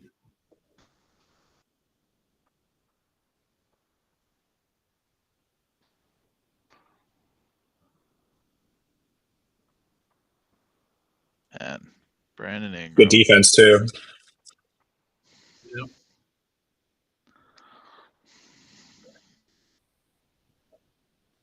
So the lag isn't just me; it's just No, yeah, it's something going on with the platform or the stream or something. this is the FanDuel broadcast, bro. Actually, speaking of broadcast, while I was going and driving off to the wilderness on what is that? Saturday, I saw the Amazon broadcast trucks driving west out of Houston. This is terrible highway. basketball. These past have just been terrible for both We got to teams. settle down. Put Luke Travers back in. Let him work. That's a foul. I dated a girl once whose dad owns satellites, like the satellites that broadcast sporting events. What do you mean owned satellites? Exactly what I said. Like he had like a satellite company. What? That's a Yeah, swear to God. crazy. Yeah. Yeah. Do they satellites of all different kinds, or like do they do a specific thing? I don't know the mechanics of it. I love how everyone went straight to Elon Musk.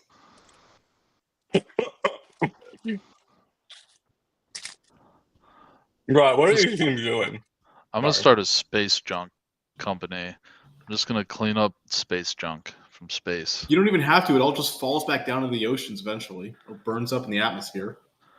But yeah, that can be an issue. It can also be an issue for satellites that are actually doing things up there in space. It's a big issue actually for satellites. It's a big issue right now for satellites that are in space. This is true. Yeah, a lot of it just stays in space and collides, but eventually What are we it'll watching? lose its momentum.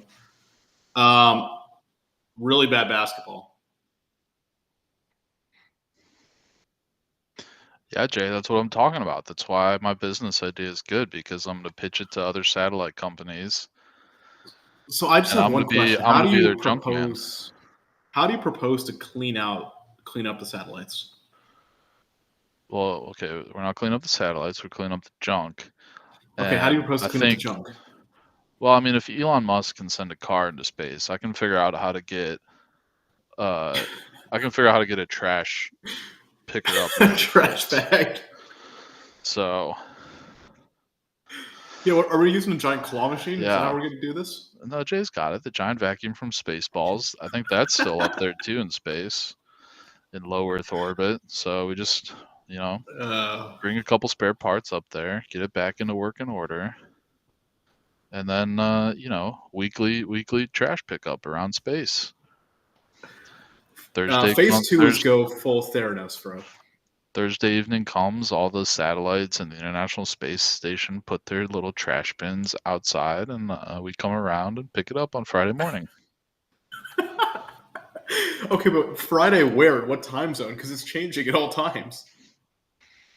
Well, a lot of satellites, well, I mean, not all, but a lot of them are in fixed orbit, right? So they're over the same spot, no matter where. So, I mean, those The ones are ISS easy. isn't. No, yeah, you're right. There's a lot that do travel faster than the Earth's orbit. We're just going to put them on Greenwich Mean Time and operate off that. Fair enough.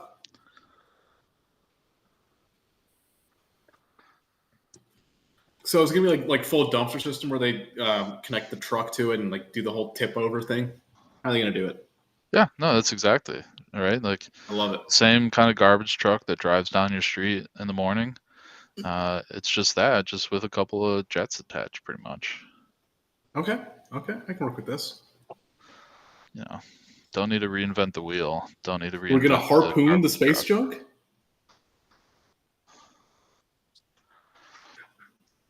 We're gonna harpoon the debris.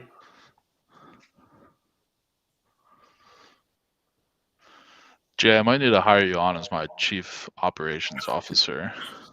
Chief strategic officer. All right, Jay. I'll have my lawyer just draw up the contract, and I'll have it over by end of I'm not doing business. it. You don't want in on my satellite junk company? Or nope. Well, that's good because How we're many raising space all our bucks are money. equal to a We're USD? purely funded by GoFundMe and the generous donations from viewers like you at PBS. We'll do a Kickstarter.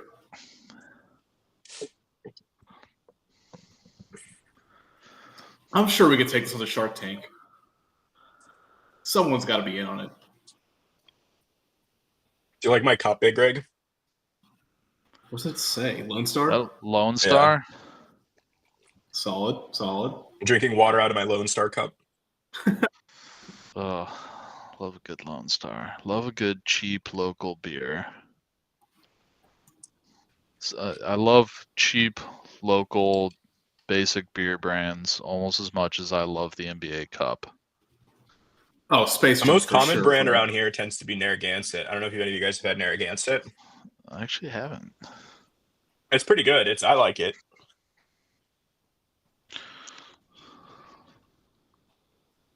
All right.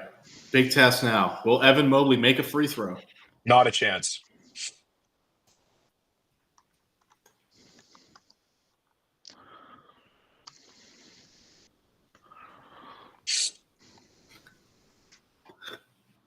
Yeah, Mikey, do you have any land jingle ideas to get people to join? Say that again. Do you have any ideas for a land jingle to get people to join? Oh, like a music, like a little jingle. Yeah. No, but we can hire someone on Fiverr to make one. We are not making a land jingle on Fiverr. Why not? Why not?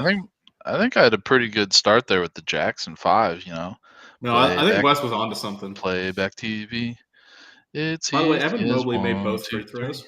I can't believe what I just said. Come on and watch the Cavs with me. Playback TV. You and me. Yes, I like it. We Wait, can at least get it to the level of like a furniture store in the Midwest. Gotta go full Atlas Butler on it. That was a crazy pass. Go save big money at Menards. Yeah, like something like that. Thank you, PBT. Okay, we only need $5. We only need $5. Yeah, we're not going any higher. Wonder if Kins is on Cameo. Dawn is destroying the We offense. should get her to do an ad for the land on Cameo. AC's on Cameo. We can do that. Oh, actually, that would be fire. That's a terrible thing. This 24-6 run is disgusting. All we've done the last like 10 times we've had the ball, other than Evan Mobley going to the rim, is like Dawn perimeter. Like, I mean, other than the fact that he made that, that's literally the entirety of our offense the past. Perimeter pass. Well, what do I say? You know, from my mouth to Brad Daugherty's mouth. And we were just not protecting the paint at all.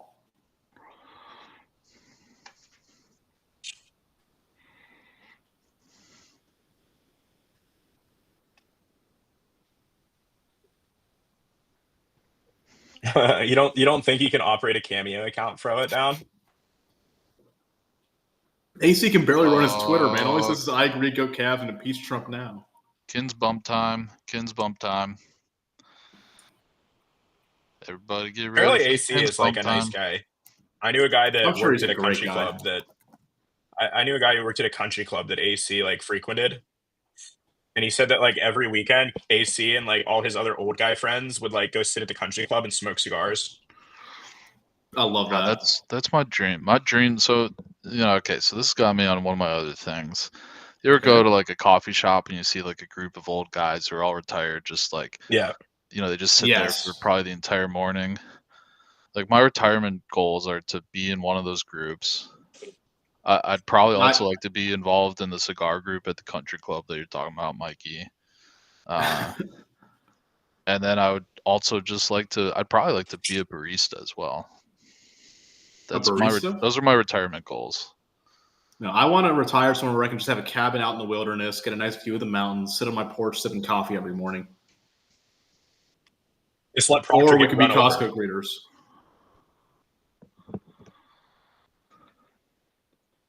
Larry, do not shoot that. No, we're not taking good shots. What are you talking about? Jay Nova wants to be a Costco greeter. I mean, why not? Go push. You have numbers. You no longer have numbers. What Hell was are you that, doing? Larry? Okay. The real How has Tyson's JT. 3 been like? What did he do in the offseason? His 3 is like unreal. He's shooting like 46%. I think I saw him at 47.6 to start. He was awful last year from behind the arc. It's a good looking shot too. He was good in college. Yeah, it's good for him. Go push. Back to Tyson. Back to Tyson. Oh. Or Naquan. Daquan with the moves. Good stuff. Isn't Naquan our leading scorer this game? Well, Tyson probably is now. He might be. Daquan with the deke.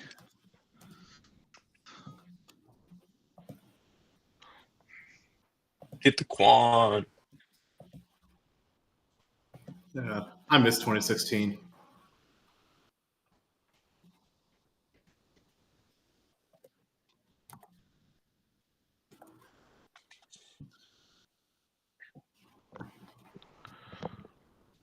Yeah, whoever, throw it down to whatever coach he worked with, like hire him for whatever we need.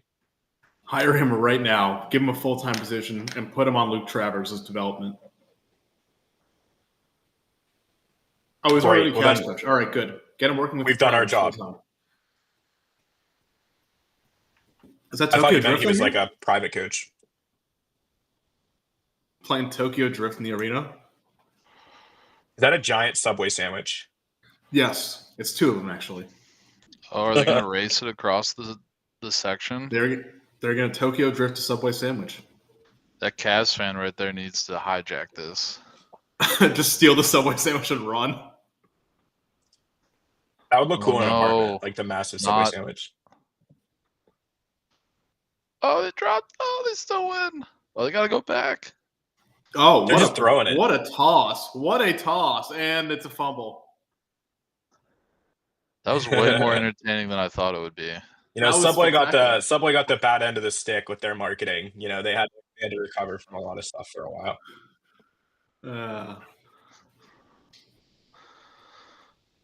What about Quiznos? They should do a Quiznos race. Quiznos. I don't think they're in Toronto, banger. Jay. They don't let them in Toronto. No, they don't. But there are customs agents actually, because there's a pre-clearance facility at Toronto Pearson. At the stadium? No, at the airport. They do U.S. customs at the airport before you board your flight. Buffalo's close enough to Toronto. They can throw it over there. Buffalo's hour and a half, 2 hours about, depending on traffic. Dude, I don't know how Subway is still in business after Jared Fogle. That was rough. Yeah, that's what I was talking about.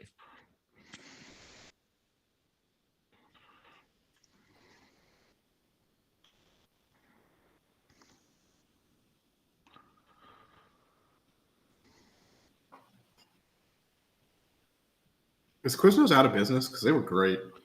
It is not. Oh, sick. But it's probably on life support. It's not doing well. The Quiznos Psalms. There's a documentary about Quiznos?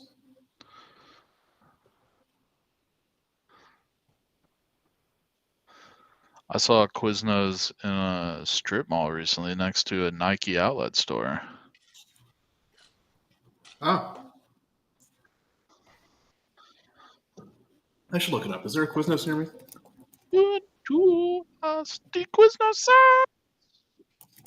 Everybody needs to watch that commercial I just dropped into it. We have like Jersey my Mike's God. and Subway around here. There is a Cheap Quiznos market. near me. And it's not even that far away. I know exactly where that Quiznos is, Jay, at Kent. It's only 15 minutes away from me. You know what, Jay? You know what the best restaurant on Kent State's campus is? Taco Tano's. That shit so good. Every time I would go to Kent, whether it was for a girl, a friend, a party, I would go to Taco Tano's every single time.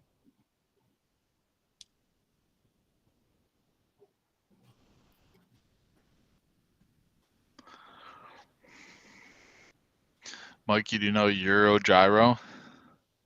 I think so. I had a friend that worked at Pita Pit as well. You know, guys know the Pita Pit in Kent State. I don't think it's open anymore. Jay Nova, you get bad food poisoning at any Chipotle anywhere. Euro.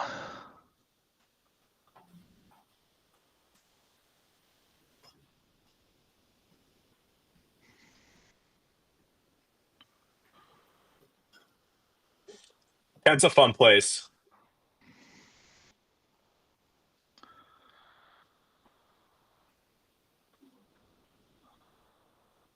That was probably just mowing people over, I love it.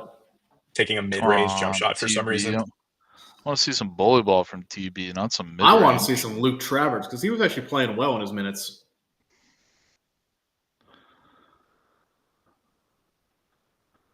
Bruh. Good D. Good close, though, Naquan. That was crazy. I don't Good know how he did that. rotation. Great rotation. He, like, really affected. Lonzo. Like, you don't need to play at their pace. Like, slow down. Lonzo, we are not trying to throw touchdowns. This is not football. We tend to do this, man. Like, we play these teams with these fast pace, and we try to match them. Toronto's not even that fast. They're 13th in pace.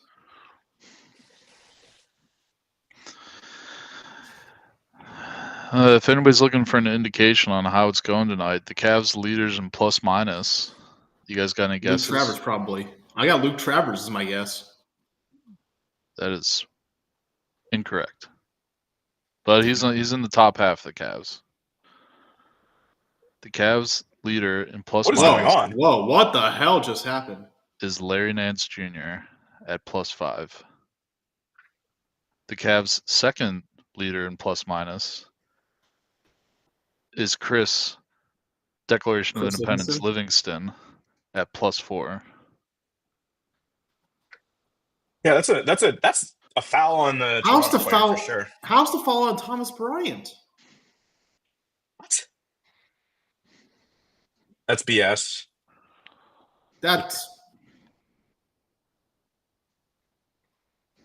Surely that's worth the challenge. He pulled his arm, but it was after he had already been fouled. Yeah. The arm pull, yeah, okay. Challenge this. Maybe?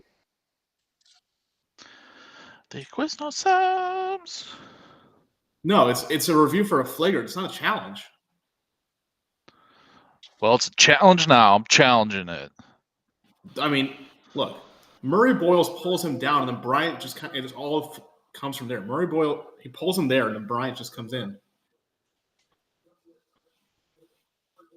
See, there's the foul.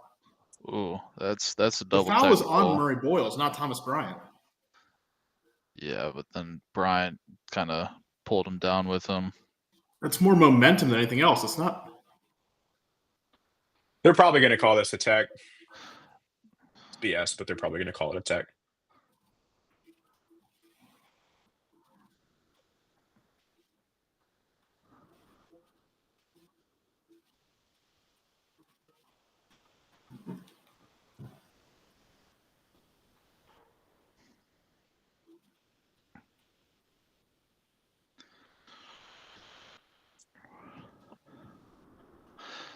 I can't hear this guy, but it sounds like he F1. looks like he's talking very condescendingly. So I'm glad I can't hear his voice.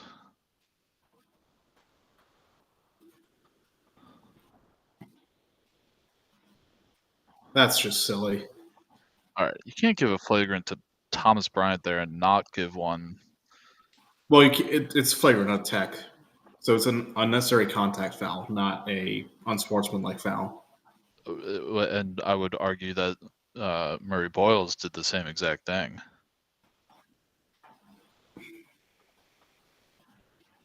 I mean, So I think if the you foul can't should have have been a on no Murray call- Boyles in the first place.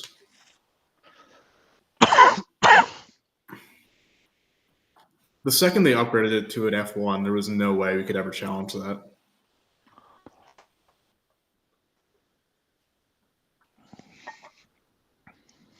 I mean, like, I understand that it's a foul, that, like, you can't pull someone down like that, but he was getting fouled the whole time of the fight. Like, he interlocked. He didn't initiate the arm lock. You know what I mean? Like, the arm lock that got him pulled down Thomas Bryant did not initiate that arm lock.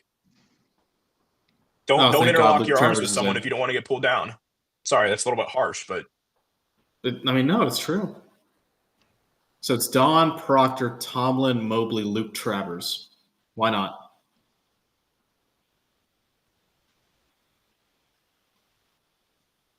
good D. Good defense, Naquan.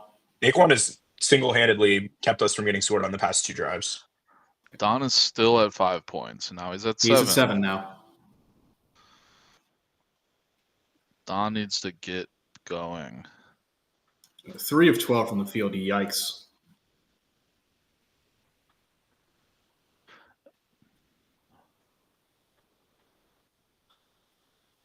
And good D. Oh, Good the shot. mid-range assassin. Crazy.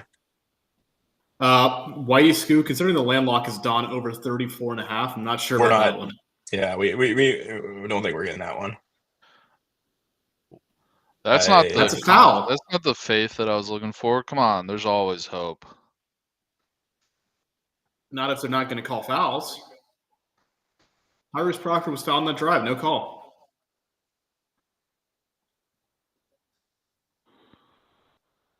Amen, Whitey.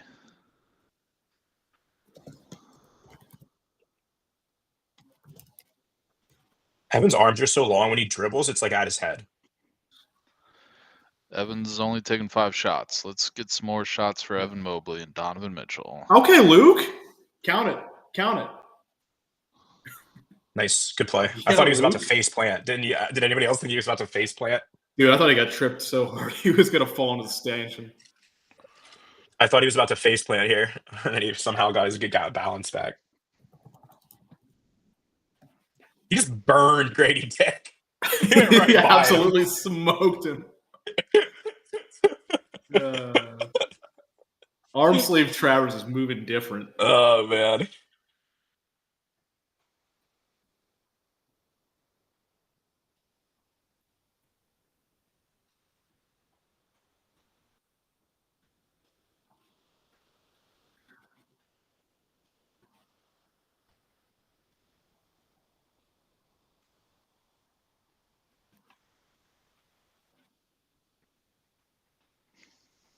Roadman, are you a moth?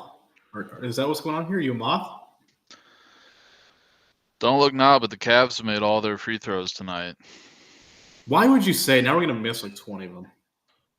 Hey, I'm an announcer. I got to do my job. Got to give Go the for the ball. TikTok Great boys what they contest. We want. can't get a rebound. Okay, now we got a rebound. No, Jay Nova, Roadman's a moth. Everything. He boxed his man out, and then he just didn't go for the ball. Not a foul? Okay.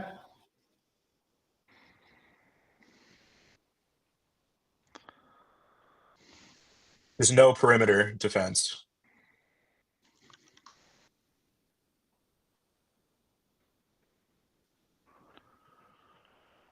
On Proctor?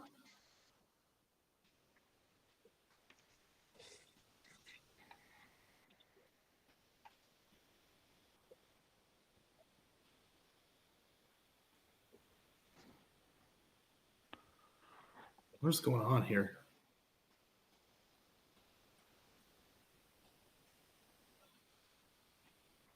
Come on, Tyrese.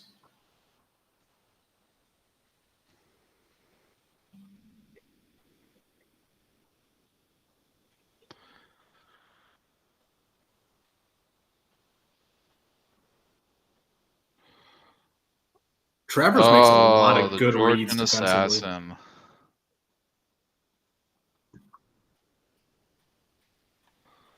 Come on, Don. All right. Come on, Don. They'll probably blitz him here. Someone's going to be open. Dude, Travers is blowing by people. What the hell? Take that, Shoot Luke. that. Take it, Luke. Oh, God. Oh, no. There's only so much I can take. Bruh, just Oh, my shooting gosh. practice, baby. Oh, my gosh. Brandon Ingram has, I think, 30 already. Yeah, 32 points.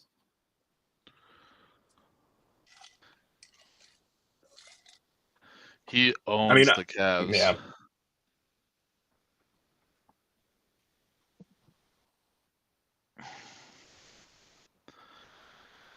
Man, let's bring back the Kyle Lowry, DeMar DeRozan Raptors. This isn't as fun. I mean, the thing is, we've played the Raptors basically at full strength in all of their games. Like, they've been at full strength. We have not. We have not had Darius Garland for any of them. We rested half the team in the first one. We were resting more than half the team in this one. That seems to be the norm for the Cavs, though. Like, what even is full strength? The Cavs don't seem to, like, identify. Like, they don't seem to even know what full strength is. Like, they don't seem to want to be at full strength. I mean, listen, like, I think Sam's injury is like being milked. Like, I think they're being very conservative with him right now. I don't think Sam's been out 4 games. I don't think Sam's injury was a 4-game injury. I think it was a 2-game injury that they've milked so far to 4 games. What else? Being too cautious. I mean, a rest game for DeAndre Hunter. Why is he resting?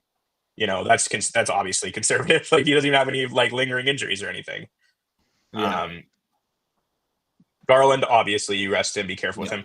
I do wonder though if it's somewhat purposeful against Toronto, because we anticipate having to play them in the playoffs. Maybe not want to. They do whack-a-mole us a bit.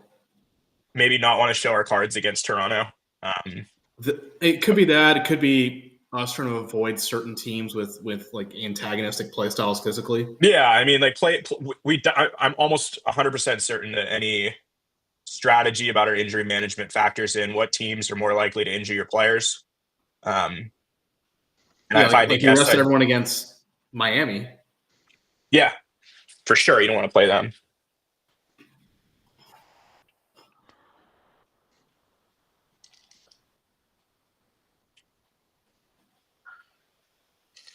That's 3 less than I expected out of Naquan Tomlin, honestly. I'm also not sure where the foul was. I don't care. At this point, Whitey, I don't care. I have to say Whitey screwed because if I just say Whitey, it sounds very weird. I know. Like Mike out of context. Mike clips out of context. But it doesn't really bother me that much because, like, if I ever get annoyed by it, I remember what I felt like during the playoffs last year, watching our like injured ass, hobble ass team. Oh, great move. Got done. Oh, that was a terrible Too much juice in the pass. Too much sauce. Settle down. Get a good shot. I'm going to take the foul. Okay. But the other thing with like calling us off, like, you want to call us off in November. That's fine. That's not when it matters. It matters in April and May and June. But I would like to see us actually like play some guys and build continuity. Yeah, because agreed. That's the part I'm worried about. Like, I am worried about guys knowing how to play with each other, specifically like Lonzo Ball knowing how to play with guys. Especially point guards. Craig getting used to the new guys like Larry Nance, like Tomlin, like Travers, like Lonzo. I'll tell you though, we're doing things purposefully to avoid it. Like, we are making conscious effort to avoid that.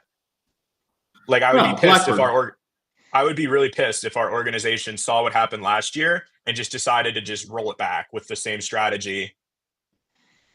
You know what I mean? Like, that wouldn't be good, right? Like, you want to learn, you want to get lessons from each season and like realize, like, in the post-mortem what went wrong. And for certain, one of the things that went wrong was we burn out physically. Yeah. Also, Blackbird, to your point about not winning unless Don goes off, we look great whenever Darius Garland is in the lineup. So it's not just like a Don thing. We don't need Don to be great. We need the team to be flowing. Don being great is kind of a result of the team flowing.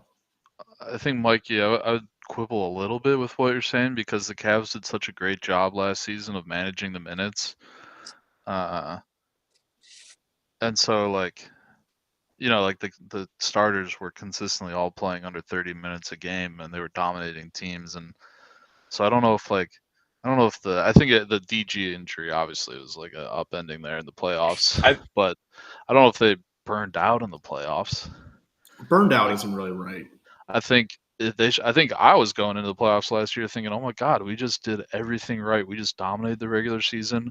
We limited the minutes on these starters, and like, man, we should be geared up for like a healthy, deep playoff run. So Yeah. I think, and the injury stuff, I think, is more random in that sense. I think to your point, I think your point about like learning is awesome though, and I think one of the things that should have been obvious from that Pacers series and from these first 18 games this season so far is the lack of an engine for this offense when when Darius Garland is not on the floor, and like there's some potential there. A bunch of players who could help fill in that role, but they haven't quite found that yet, and they haven't quite found that on a consistent basis. Yeah. And we did run into a crazy hot Pacers team. Yeah. But there was a little bit of witchcraft going on with the Pacers, to be honest. Like, so they were on I was doing some thinking after the season, kind of like looking at the minutes, and especially because we talked about that a lot last season, how well Kenny was managing guys, keeping guys healthy and all that. I wonder if it wouldn't have been better for us towards like the back last 3, maybe 4 weeks of the season to start ramping our starters up, getting them more used to playoff workloads. I mean, I don't know. Like, it's easy to hypothesize about all these things. Yeah, I don't know about that. I don't know if it's like a guaranteed thing, but can't hurt maybe as long as we do it properly. I think a lot of that. I mean, I think the Darius Garland injury was kind of The DG injury is a big derailer when you lose your all-star point guard. No team is going to be better without their all-star point guard. Yeah. I mean, it forced Don to have to try to carry, and like, yeah, he was worse for the wear because of it. I mean, he was so freaking gassed in those games. And then 2 of our other 3 scorers, Evan Mobley and DeAndre Hunter, are hobbled for the last few games of that series. Don gets hobbled from trying to do too much. Exactly. It's all spectrum. Like, I don't was also just like, I don't think we should be like Thibs level, like, I think that's a terrible idea. I would like to see our starters probably around like 32 to 33 a game this year, just to get them more used to that, because they're going to be playing 36 minutes a game, and then in the playoffs maybe more, maybe 38. I don't think it's our medical staff. Like, what did our medical staff do to have Donovan or to have Darius get turf toe? Like, nothing to do with our medical staff. I think LJ just wants anyone to blame, but Naquan Tomlin is a dog. Not the medical staff. Yeah, he is. I said this last game. Like, he has stuff in his layup bag that I didn't know he did. Yeah, Whitey. Yeah, Max sucks. Max sucks. He's an offense creator. He creates offense. He is. He's also one of the best pure connectors we have. He knows his role very well. He doesn't try to do too much. Very great good shooter, at energetic defender, and smooth. Yeah, and he's a smart player. He's in the passing lanes. He's where he needs to be defensively. He knows the spots offensively. He runs. He's a great off-ball movement guy. Bruce does all the little things well. Who's our guy with the dreads? Chris Livingston. Oh, he's getting this is his first game, right? His first run. Yeah. Run time. We went over this earlier.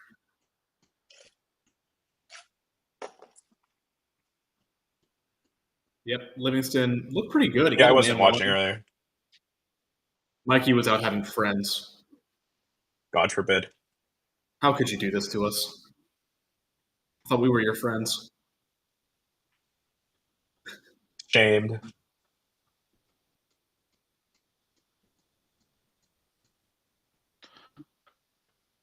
Oh, look at that. I didn't jinx them. Cavs are now 12 for 12 from the line. You're still not out of the woods yet, brother.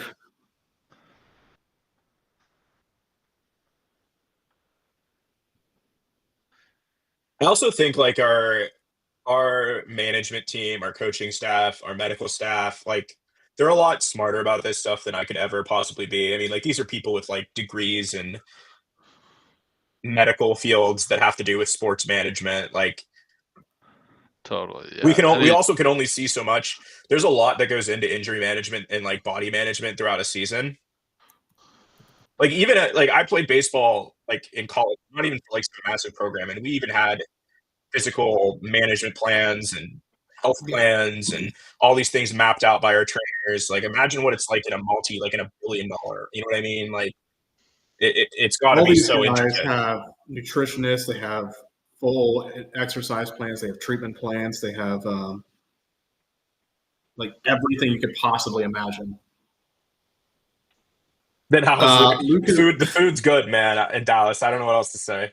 Luka likes eating. Not much else to say. And same thing in New Orleans with Zion.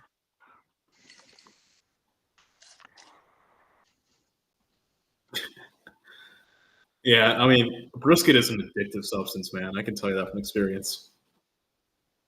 Gout version Zion is like it's not balling. Is he playing still? Like, has he been in a lot this year? I haven't been paying attention to the Pelicans for obvious reasons. He's active again. I don't know what he's up to. He came in looking skinny this year, man. I should know what he's up to. I have him on one of my fantasy teams, and he's stinking up the joint. I feel so bad about Zion's career. He is legitimately one of the most exciting and athletic players that have probably come into the NBA in the last decade, and it just has all been screwed because of his injuries as well as his like weight problems. You gotta go, Tyson. Gotta go. That's what a move. Nice take. Oh my goodness. I mean, Zion's probably the most exciting prospect, maybe since Luka. Or Ben Simmons, maybe. Because Ben Simmons, when he came in the league, was a really, really hyped up guy. Zion's college tape is like probably very few other college. Bro, like someone helped Don out. Like they're just doubling him. They're blitzing. Actually, yeah, they did triple him.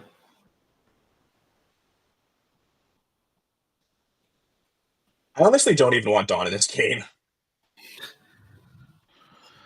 Yeah, if this doesn't change in a couple minutes, I might be with you because I'm not seeing a lot of promise. There's not a lot of from stuff I'm seeing here that makes me think. I mean, for all the dooming, it is a 10-point game, so it's very much. I know, but like it doesn't feel. It feels like a 30-point game. It feels worse than it actually is, which is probably a good thing for us somehow.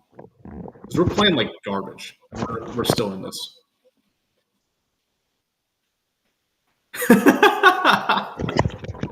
Let's go. Just for you, Whitey. Nice, Wes. Oh, and we just erased Jamison Battle. Yeah, you got Livingston defending the perimeter. Hey, Livingston's a good defender, Battle. I like that strategy. Jamison Battle's there because he got subbed into the game. I hope that helps. But we just tackled him. Yeah, he just ran him over. He just tackled him. Bam, right to the face, too. That's the hardest close I think I've seen all year on a three from any team. And somehow that won't get called for a flag. It's not a tech either. That's so funny. They give all these landing space techs out. He tackled the guy on the 3-point attempt. Oh, man. All right, let's lock in here. This is getting a bit too Wes and Jamal streamy. Yeah. I mean, the Cavs aren't really providing a lot of. Anyone have any burning questions about black holes they want to talk about? Yeah, we should just replace the stream with Zion's college tape. That gets me going. Like, if I need to get pumped up for something, I can just put on Zion's college tape. Oh, I'm ready to go. On Austin tape. I go Tavon. What up, Docs? Docsbone, what's going on? Docsbone, check your inbox. Chris Livingston bucket? I'm literally. Yeah, Chris. It'd be nice if we could see something. Oh. That was almost a Chris Livingston legacy sequence. Yeah, it was almost a Livingston.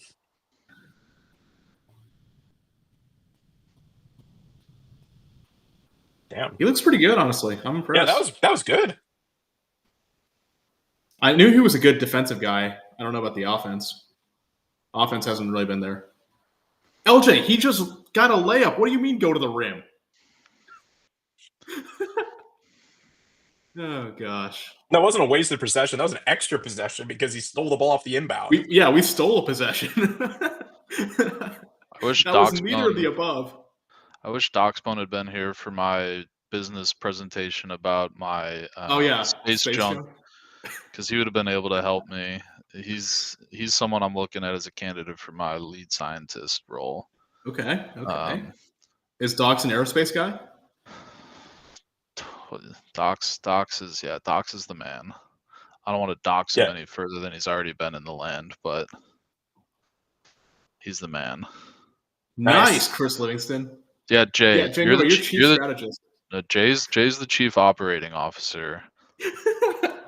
Dox is chief technical Dox officer. is going to be the chief scientist operating under the chief operating officer. Can I be director of vibes? We got some competitive candidates, but I think you'll be on the finalist list for sure. Sick. It's between you and Luke Travers. Oh damn, I'm cooked. I can't beat Luke Travers. Nah, he's a vibe. He's a viber. LJ, if you're gonna get frustrated, this is not the game to watch. This is not the game to crash out. This is not the game to.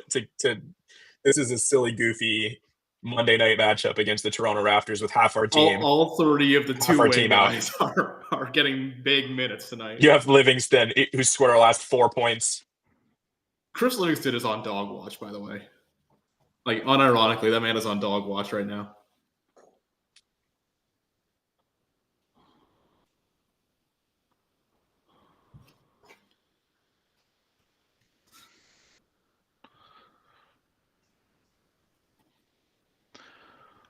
Raps YYZ. Is YYZ the airport code in Toronto? That's Pearson, yep. Was TOR not available? No, they use like old telegraph codes and just adapted them for the airports. Like, I think Vancouver's YVR or something like that. Bigger. When you lived in Toronto, how did you not develop a Toronto accent? Oh, I do. If you hear how I say Toronto, that's part of it. The Toronto accent you hear on social, like Toronto. So people who don't ever spend time in Toronto say like Toronto, like they pronounce that last part. Then you don't really get that from our part of the country though. Like people who grew up in the Cleveland area, because we're so close to Toronto, we don't really. Yeah. Then the in between is Toronto, like the NO, and then there's Toronto, like they say like it's CH Toronto. Toronto, like it's all just blends into one syllable. But that's like the actual Toronto accent. The one on social media, we don't talk about that one. That's not real. The like mall kids, like the kids at the mall. Crody. Brody. Crody is actually like a legit slang word, but the accent itself is, yeah. The mall rats. It's always when I see videos of people with the heavy Toronto accent, it's like the mall rats. It's the mall rats. You know what the word? I know exactly where they're filmed too, because I used to go shopping there at College Park.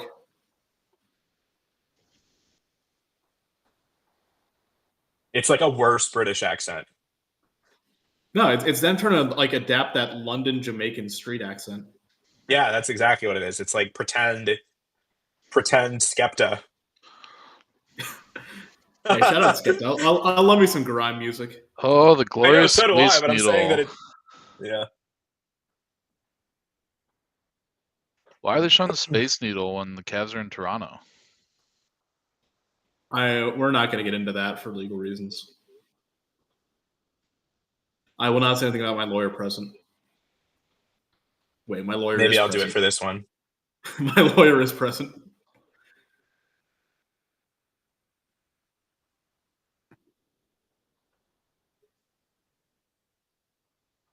Bruh, like...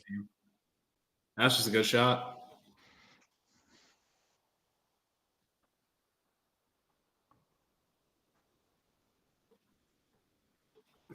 I don't know if I take Brandon over Jared You're not Allen. a JA hater, are you?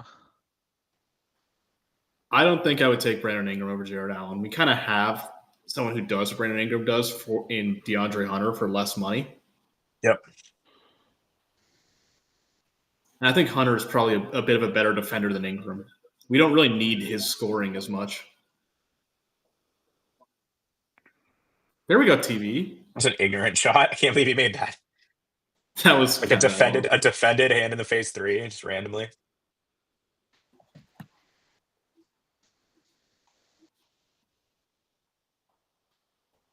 That was the latest switch I've ever seen.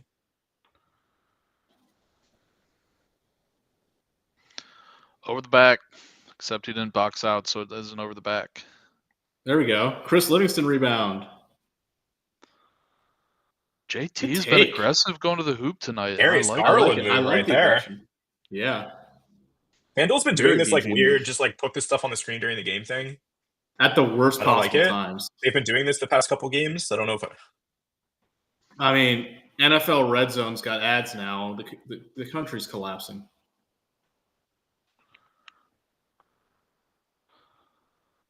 There we go. The president tweeted about Shedeur. I did see that. That was crazy. Oh, Alonzo. Thank you for passing that, Alonzo, but I don't love that. Kick it. Okay. Kick it. Good ball movement. Oh, terrible shot. My goodness. Don't love that. He shot that so hard he fell. That he like shot it and then fell when he landed from his jump shot. Thomas Bryant 3. I just think that might be Thomas Bryant not being a great shooter.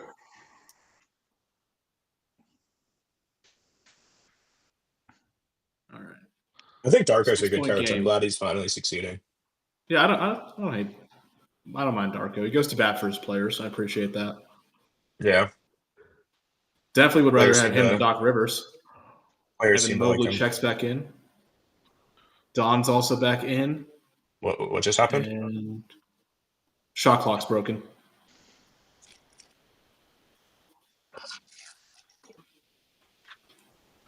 Look at those good old boys in Toronto.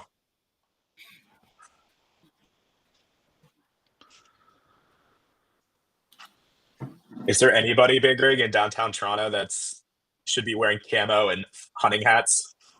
No, not one bit. All right, I'm just making sure. No. Oh gosh. Yeah, if you have any questions about Toronto culture, I can sort of help. And I will tell you, the atmosphere at Maple Leafs games is as bad as it seems. Do people just eat doner all day? What was that? Oh my god. Some do. Oh my god. Like, be more careful with the ball. We're down by 6. That was a terrible pass. Sloppy. Who was inbounding there? I don't even. Oh man. Mobley's finishing has just been a little off this year. He's not quite as Too good easy, around bro. the rim Too as he was easy. last season. Yeah. Yes, Toronto. There's so much smoking in Toronto, especially weed.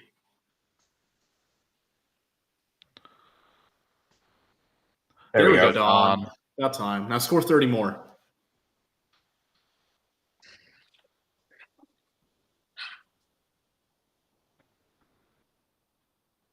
That gets him into double digits. No, he's been double. If you squint really hard, Livingston looks kind of like Darius Garland with the hair. So, like, we can just pretend. Good rip. Push. That was absolutely terrible transition offense, but we'll pretend we didn't see it. I'm okay as long as we stop them. Love that, Don. Love that. Hey! How is this a 4-point game right now? Crazy. I told you, man. We were playing like shit, and it was a 10-point game. Anything can happen. Coming for that. You know what I like to see right there?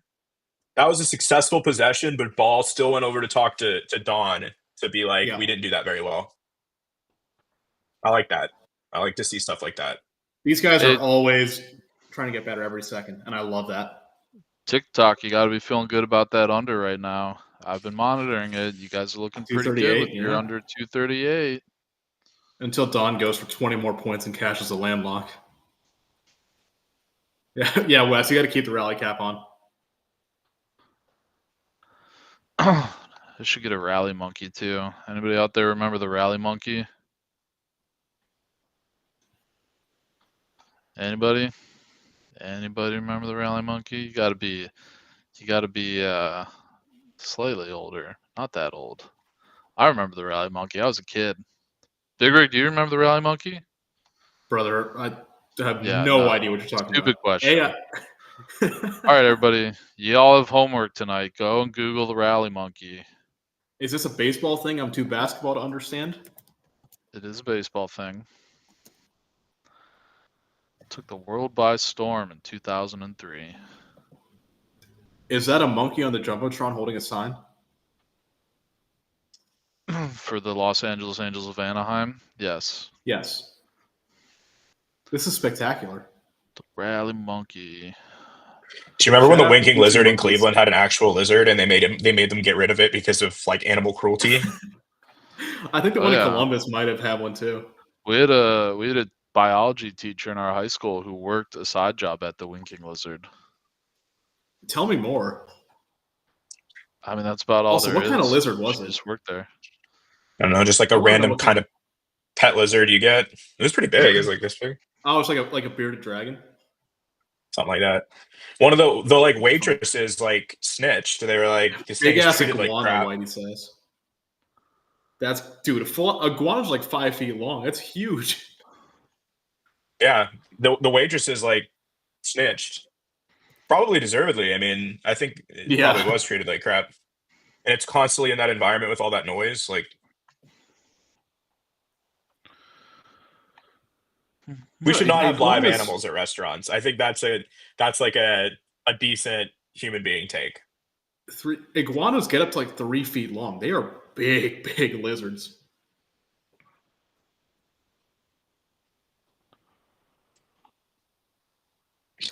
We should eat them, Jay. That's the distinction. It's not animal cruelty if you eat them at the restaurant.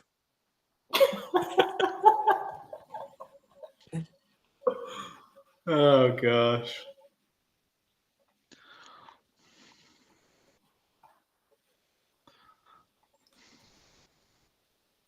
Are they playing Subway Surfers music?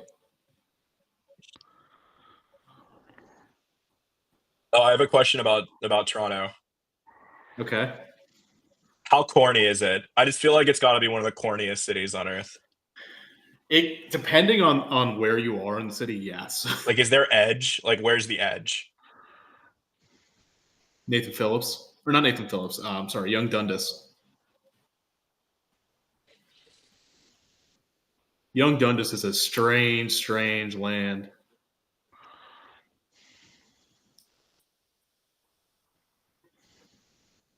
Jesus. That's a great defensive possession. He forced him into a tough shot.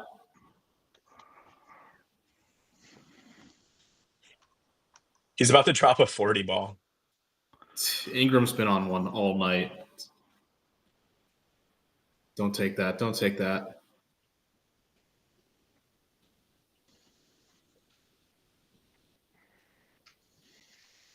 Challenge. There we go. There it is. There it is. Yeah, stream's not been great tonight. Actually, fun Toronto fact. It is lagging, Whitey Scoog. I met Cam Talbot at an All-Star Game event in Nathan Phillips Square, hosted by Tostitos, 5 minutes before his coach got fired when he was with the Kings. We were talking afterwards, like, should we ask him about how he feels about his coach right now? Did you answer my question, Big Greg? I don't know if I heard. I did. Young Dundas Square. It is like the edgelord place in Toronto. But is it like real edge? It's Times Square edge. That ain't edge. Yeah, I know. Toronto's a weird place, man. It just seems sterile to me. Every time I've been there, it just seems sterile. And this isn't me Because being a hater. parts- Columbus is also sterile. I don't like Columbus. Columbus can get. I like the Arena District. The rest of the city is pretty sterile. Toronto, like chain I assume restaurants you were, and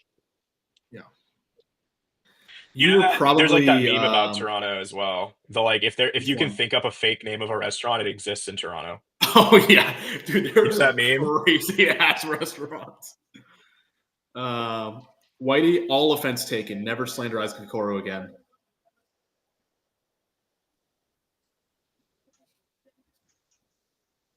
So why did we challenge that? Why did we challenge that? Why? Who?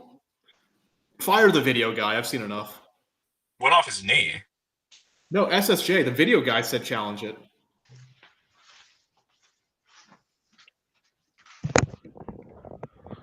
That was Something to lose. You lose a very timeout with 3 minutes left in a 10-point game or whatever. We did get the timeout, so that's at least something. But that's such a weird challenge.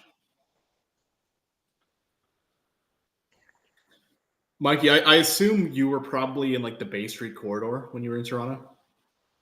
I was just downtown. Yeah, that's probably Bay Street. I've only which ever is been pretty in downtown sterile. Toronto. Bay Street financial district's very corporate sterile. Once you get up a little further north or east, it's cool. Or west, like out past Spadina. Just a bit of character. Kensington Market, I like that area. Airball. Kensington Market, by the way, if y'all are ever in Toronto, very cool. There's a lot of like thrift stores and like secondhand clothing stores. They got some cool ass jerseys. I bought a Chad Johnson Bengals jersey for $20 there.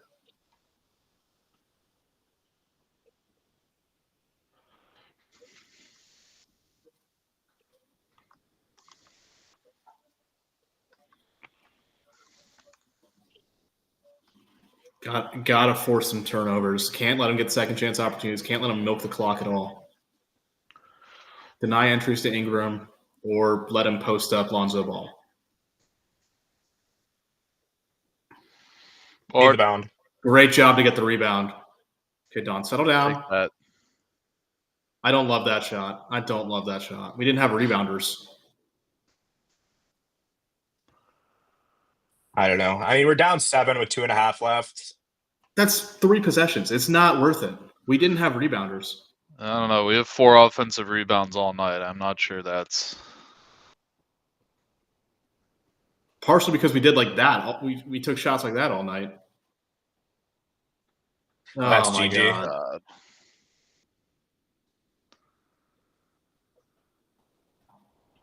That looked like a leg kick. I'm kind of with Tyson. Oh, he right. jumps sideways. He's 100% right, but we don't have a challenge now because Evan Mobley and the video guy collaborate on the dumbest review I've seen all year.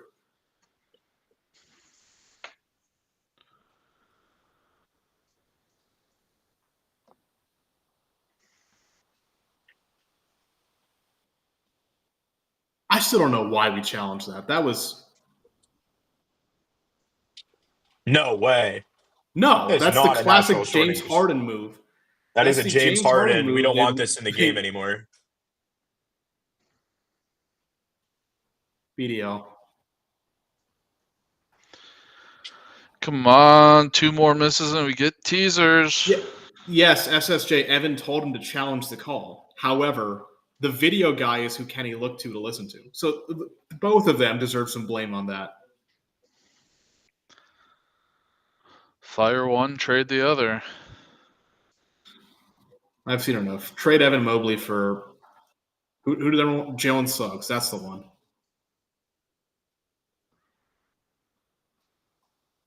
Oh. Settle down. They're just going to double Dawn. They're going to blitz Dawn. Someone's going to be open. It's Lonzo. Terrible pass. We just didn't know what to do once they blitzed on. If you blitzed on, someone's going to be open. If you keep swinging the ball, they're going to be late on rotations eventually.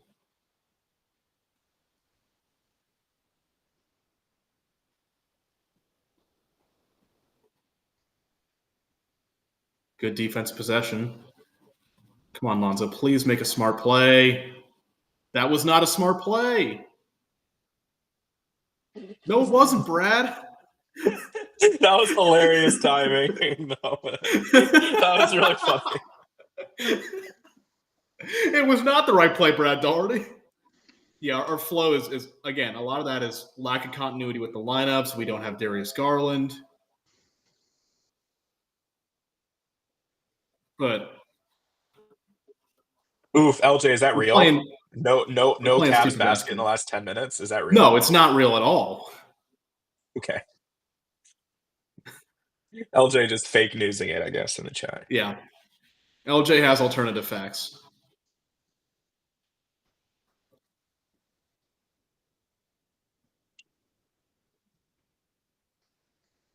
SSJ, I get what you're saying, but at some point, man, we got to figure shit out. We got to learn how to play when we're down, guys. We got to learn how to keep our system consistent while we are shorthanded, even if it is 7 guys, even if it is 5 guys, 3 guys. We got to really find gets a standing way. ovation for this. Offensive, I think. Yep. No, SSJ, I get it. Like, we obviously are shorthanded. This is not a game we should have won. However, it's kind of a disturbing trend that we are not able to consistently play our game.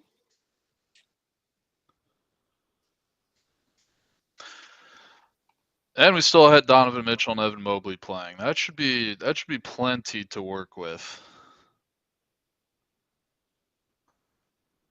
But as Whitey's been saying, Evan Mobley's progressed this season. Donovan Mitchell was fairly quiet, struggled a little bit in the first half.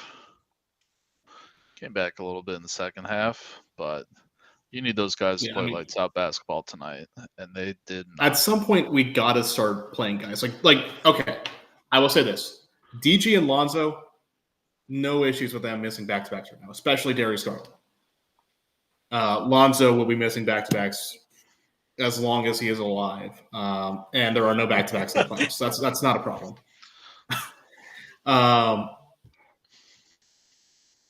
SSJ, yes, but I think they're not nearly as hurt as we think they are. I think it's pretty safe to assume Dean Wade was like a late add to the injury report today. He's actually probably a legit miss. Jared Allen, I think they're playing it safe, trying to get that finger fully healed or like more than fully healed at this point. It's probably pretty dang close. Merrill is probably just fine, or at least pretty damn close to fine. DG, you live with that. Craig, I don't know. Hamstrings tend to linger, but I don't know how major it is. Listen, the Cavs have injuries. People are injured. That's cool, but like on top of that, they're missing like a coherent like strategy, right? Like I don't know what the heck the Cavs are trying to do out there on a night-to-night basis, and I find that more concerning. And that to me, that tells me that even when we do get those guys back, we're going to be at square one still, trying to figure out, all right, how do we fit these pieces together? And you know what? The Cavs, frankly, have not proven that they can afford to figure that out come April. And so I'm getting a little frustrated with the lack of like a coherent system on a night-to-night basis, regardless of who's playing or who's not. Right, like certainly the performance may differ, especially when you're missing an all-star point guard. But like the system, that should be in place, and that should be being established right now, no matter who is playing or who is not. I mean, this team is not that different than it was last year. There's some things around the edges that are different, but like it is the same team, and like they should know enough at this point to be able to implement a system. And like that's where frankly I'm starting to really question Kenny, to be honest.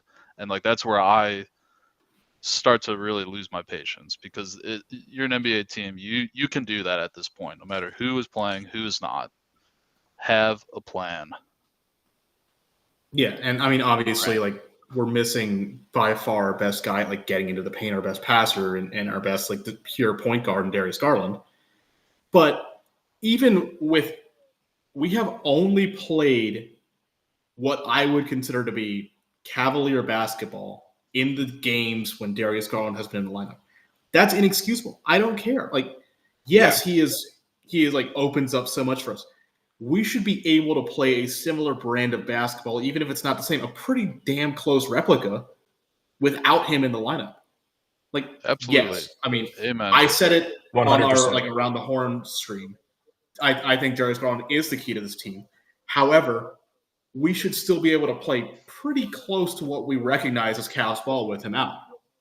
And the other point to add on top of that too, like you should have a system, and you should also be planning for like when somebody is injured, like Darius Garland, who's been injured pretty often over the past few seasons. Like there should be plans. You should have a plan, but if your plan is a simple like plan A, and you don't have, and that plan A doesn't cover contingencies for if you're missing a player, that's a bad plan, and you should try something different. So like the fact that Darius Garland, like Big Rig is exactly right. You should have a strategy that is coherent whether or not Darius Garland is playing, and they do not have that. And that makes me worried for the playoffs. Do you think that they changed something in the offseason about their plan between last year and this year? Because one of the things that I've noticed is like, it's not as if we had a healthy Darius. Like we were still rolling teams last year when we had our bench guys in.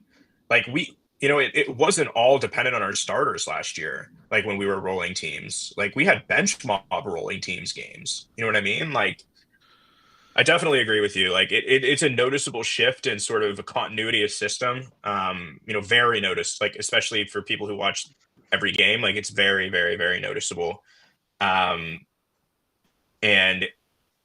But like I know we can argue about like what players it is and all that stuff, but like I'm 100% with Wes that like it can't just be players. Like it can't, like that can't just be the thing, because it's a professional sports league. People get hurt. Everybody knows people get hurt. People know who tend to get hurt.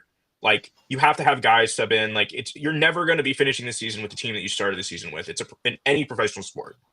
So like you need to have a scheme and a plan that is adaptable to different players and their strengths. Like that's your main job as a coach, is identifying players' strengths and weaknesses. Like that is possibly the number one thing you do, is knowing what your players can do and when they can do it, and how you can use them like chess pieces to fit into different scenarios and war plan. And like to your, oh no, sorry, go ahead, Michael. Yeah, no, I mean that's all I'm saying. Point. Is like I was going to add on to your point, like Kenny's system is all built around, right, like constraints-led coaching, which is helping to train players to be flexible in in-game environments. So like his whole system is fairly flexible and to be built around, professional athletes being able to do their things and being able to sort of plug and play players to an extent. Well, there's also risks to that, and we don't need to get into all those risks right now because I'm going to go make dinner here in a second. But like there are risks to that, and clearly there's something that's not carrying over between Kenny Atkinson and a good chunk of this Cavs roster. I think a big part of it, and I know we don't want to go back to players, but I think a big part of it is Evan Mobley. Like him not doing the things that he was doing last year, because Evan Mobley can, you can come into a game with a plan, right? And you have your schemes, you have your matchups, whatever. But like last year, Evan Mobley would take over games, and like that gives you a lot more flexibility as a coach to play around with matchups, play around with lineups. When you know that if you have Evan Mobley on the floor, there's a chance that he just freaking takes over, and like. Him regressing this year has really made us look like a different team. Like, really made us look like a different team. Absolutely. All right, this is a good conversation, but I'm going to cut a little short I'm here. I'm going to give one more second to call some stuff out, if you don't mind. I'm going to turn it over to you guys for your last thoughts. So why don't you kick us off, Big Rig? Yeah, so I'm going to address one thing from the chat really quickly, and it's Ty Jerome discourse. Like, we made this move, letting Ty walk, trading Isaac Okoro, Pookie for Lonzo, in a move for the playoffs. However, we still need to see Lonzo settle down and play some regular season basketball, because he needs to find his role. And what he's doing right now, taking shots that Some of them are silly, some of them are fine, but he's making passes that we don't need to make. Like, he's trying to do too much. And I get it. Like, he's making up for players that are out, but he doesn't need to do too much. This whole system, this whole offense is in theory built around everyone making the plays they need to make, making smart plays, playing smart basketball, and not forcing shots, not forcing passes, not forcing decisions. It's decisions that are instinctual, but also built up through knowing what the smart basketball play is. And Lonzo is a smart basketball player. We know that. He just needs to go back to that. He needs to stop defaulting to this overly aggressive game. And again, I think that comes to my big point out of this game. I don't know if it's the system. I don't know if it's the players. I don't know if it's a combination. We are not adapting to situations right now. And that's a bit of a red flag if you're talking about a playoff series where it's going to be 7 games of adapting to situations over and over and over again. So we need to see that change. So let's wrap it up. Sorry. You're good. You're good. I know you got a lot to say, and that's all right. I'll give you one final thought, Big Rick, before we turn it over to Mikey. No, I'm all good now. Don't worry. Okay. Yeah, Wes getting hangry. Sorry, Wes. I don't have anything major to add from our discussion other than the discussion I had with Wes. I mean, I think this is a game that shows why we can't just try to win games with Don Hero ball and everybody else playing like trash. This can't work that way. Yeah, I think there's a lot. There's also, something to be said about picking small sample size from this one game. But I'm just getting the thing I am starting to see is just what we talked about, the lack of a cohesive plan that works, whether or not someone is in the lineup or whether or not someone is not in the lineup. And that's what has me concerned for the rest of the season and for the playoffs. And I think Kenny has a plan. I think Kenny's a smart guy, and I'm willing to give him a chance to figure it out. But I'd be lying if I said there weren't a question or two forming in my mind. All right, fellas. Thanks for a great game. You go enjoy the rest of your evenings. And for all the Landinos out there, thanks for being with us. We will see you next on Friday when the Cavs take on the Atlanta Hawks. Much needed break. Cup game. Magic of the Cup. Yep. Should be a good one. Everybody, we won't see you before Thanksgiving, so enjoy your holiday. Yeah, have a great holiday, everybody. Spend some time with family. Yep. Reflect on what you're thankful for. I'm thankful for all you Landinos and a host of other things. So appreciate y'all being here, and have a great night. For Mikey and Big Rig, I'm Wes. Have a good night, everybody. Night.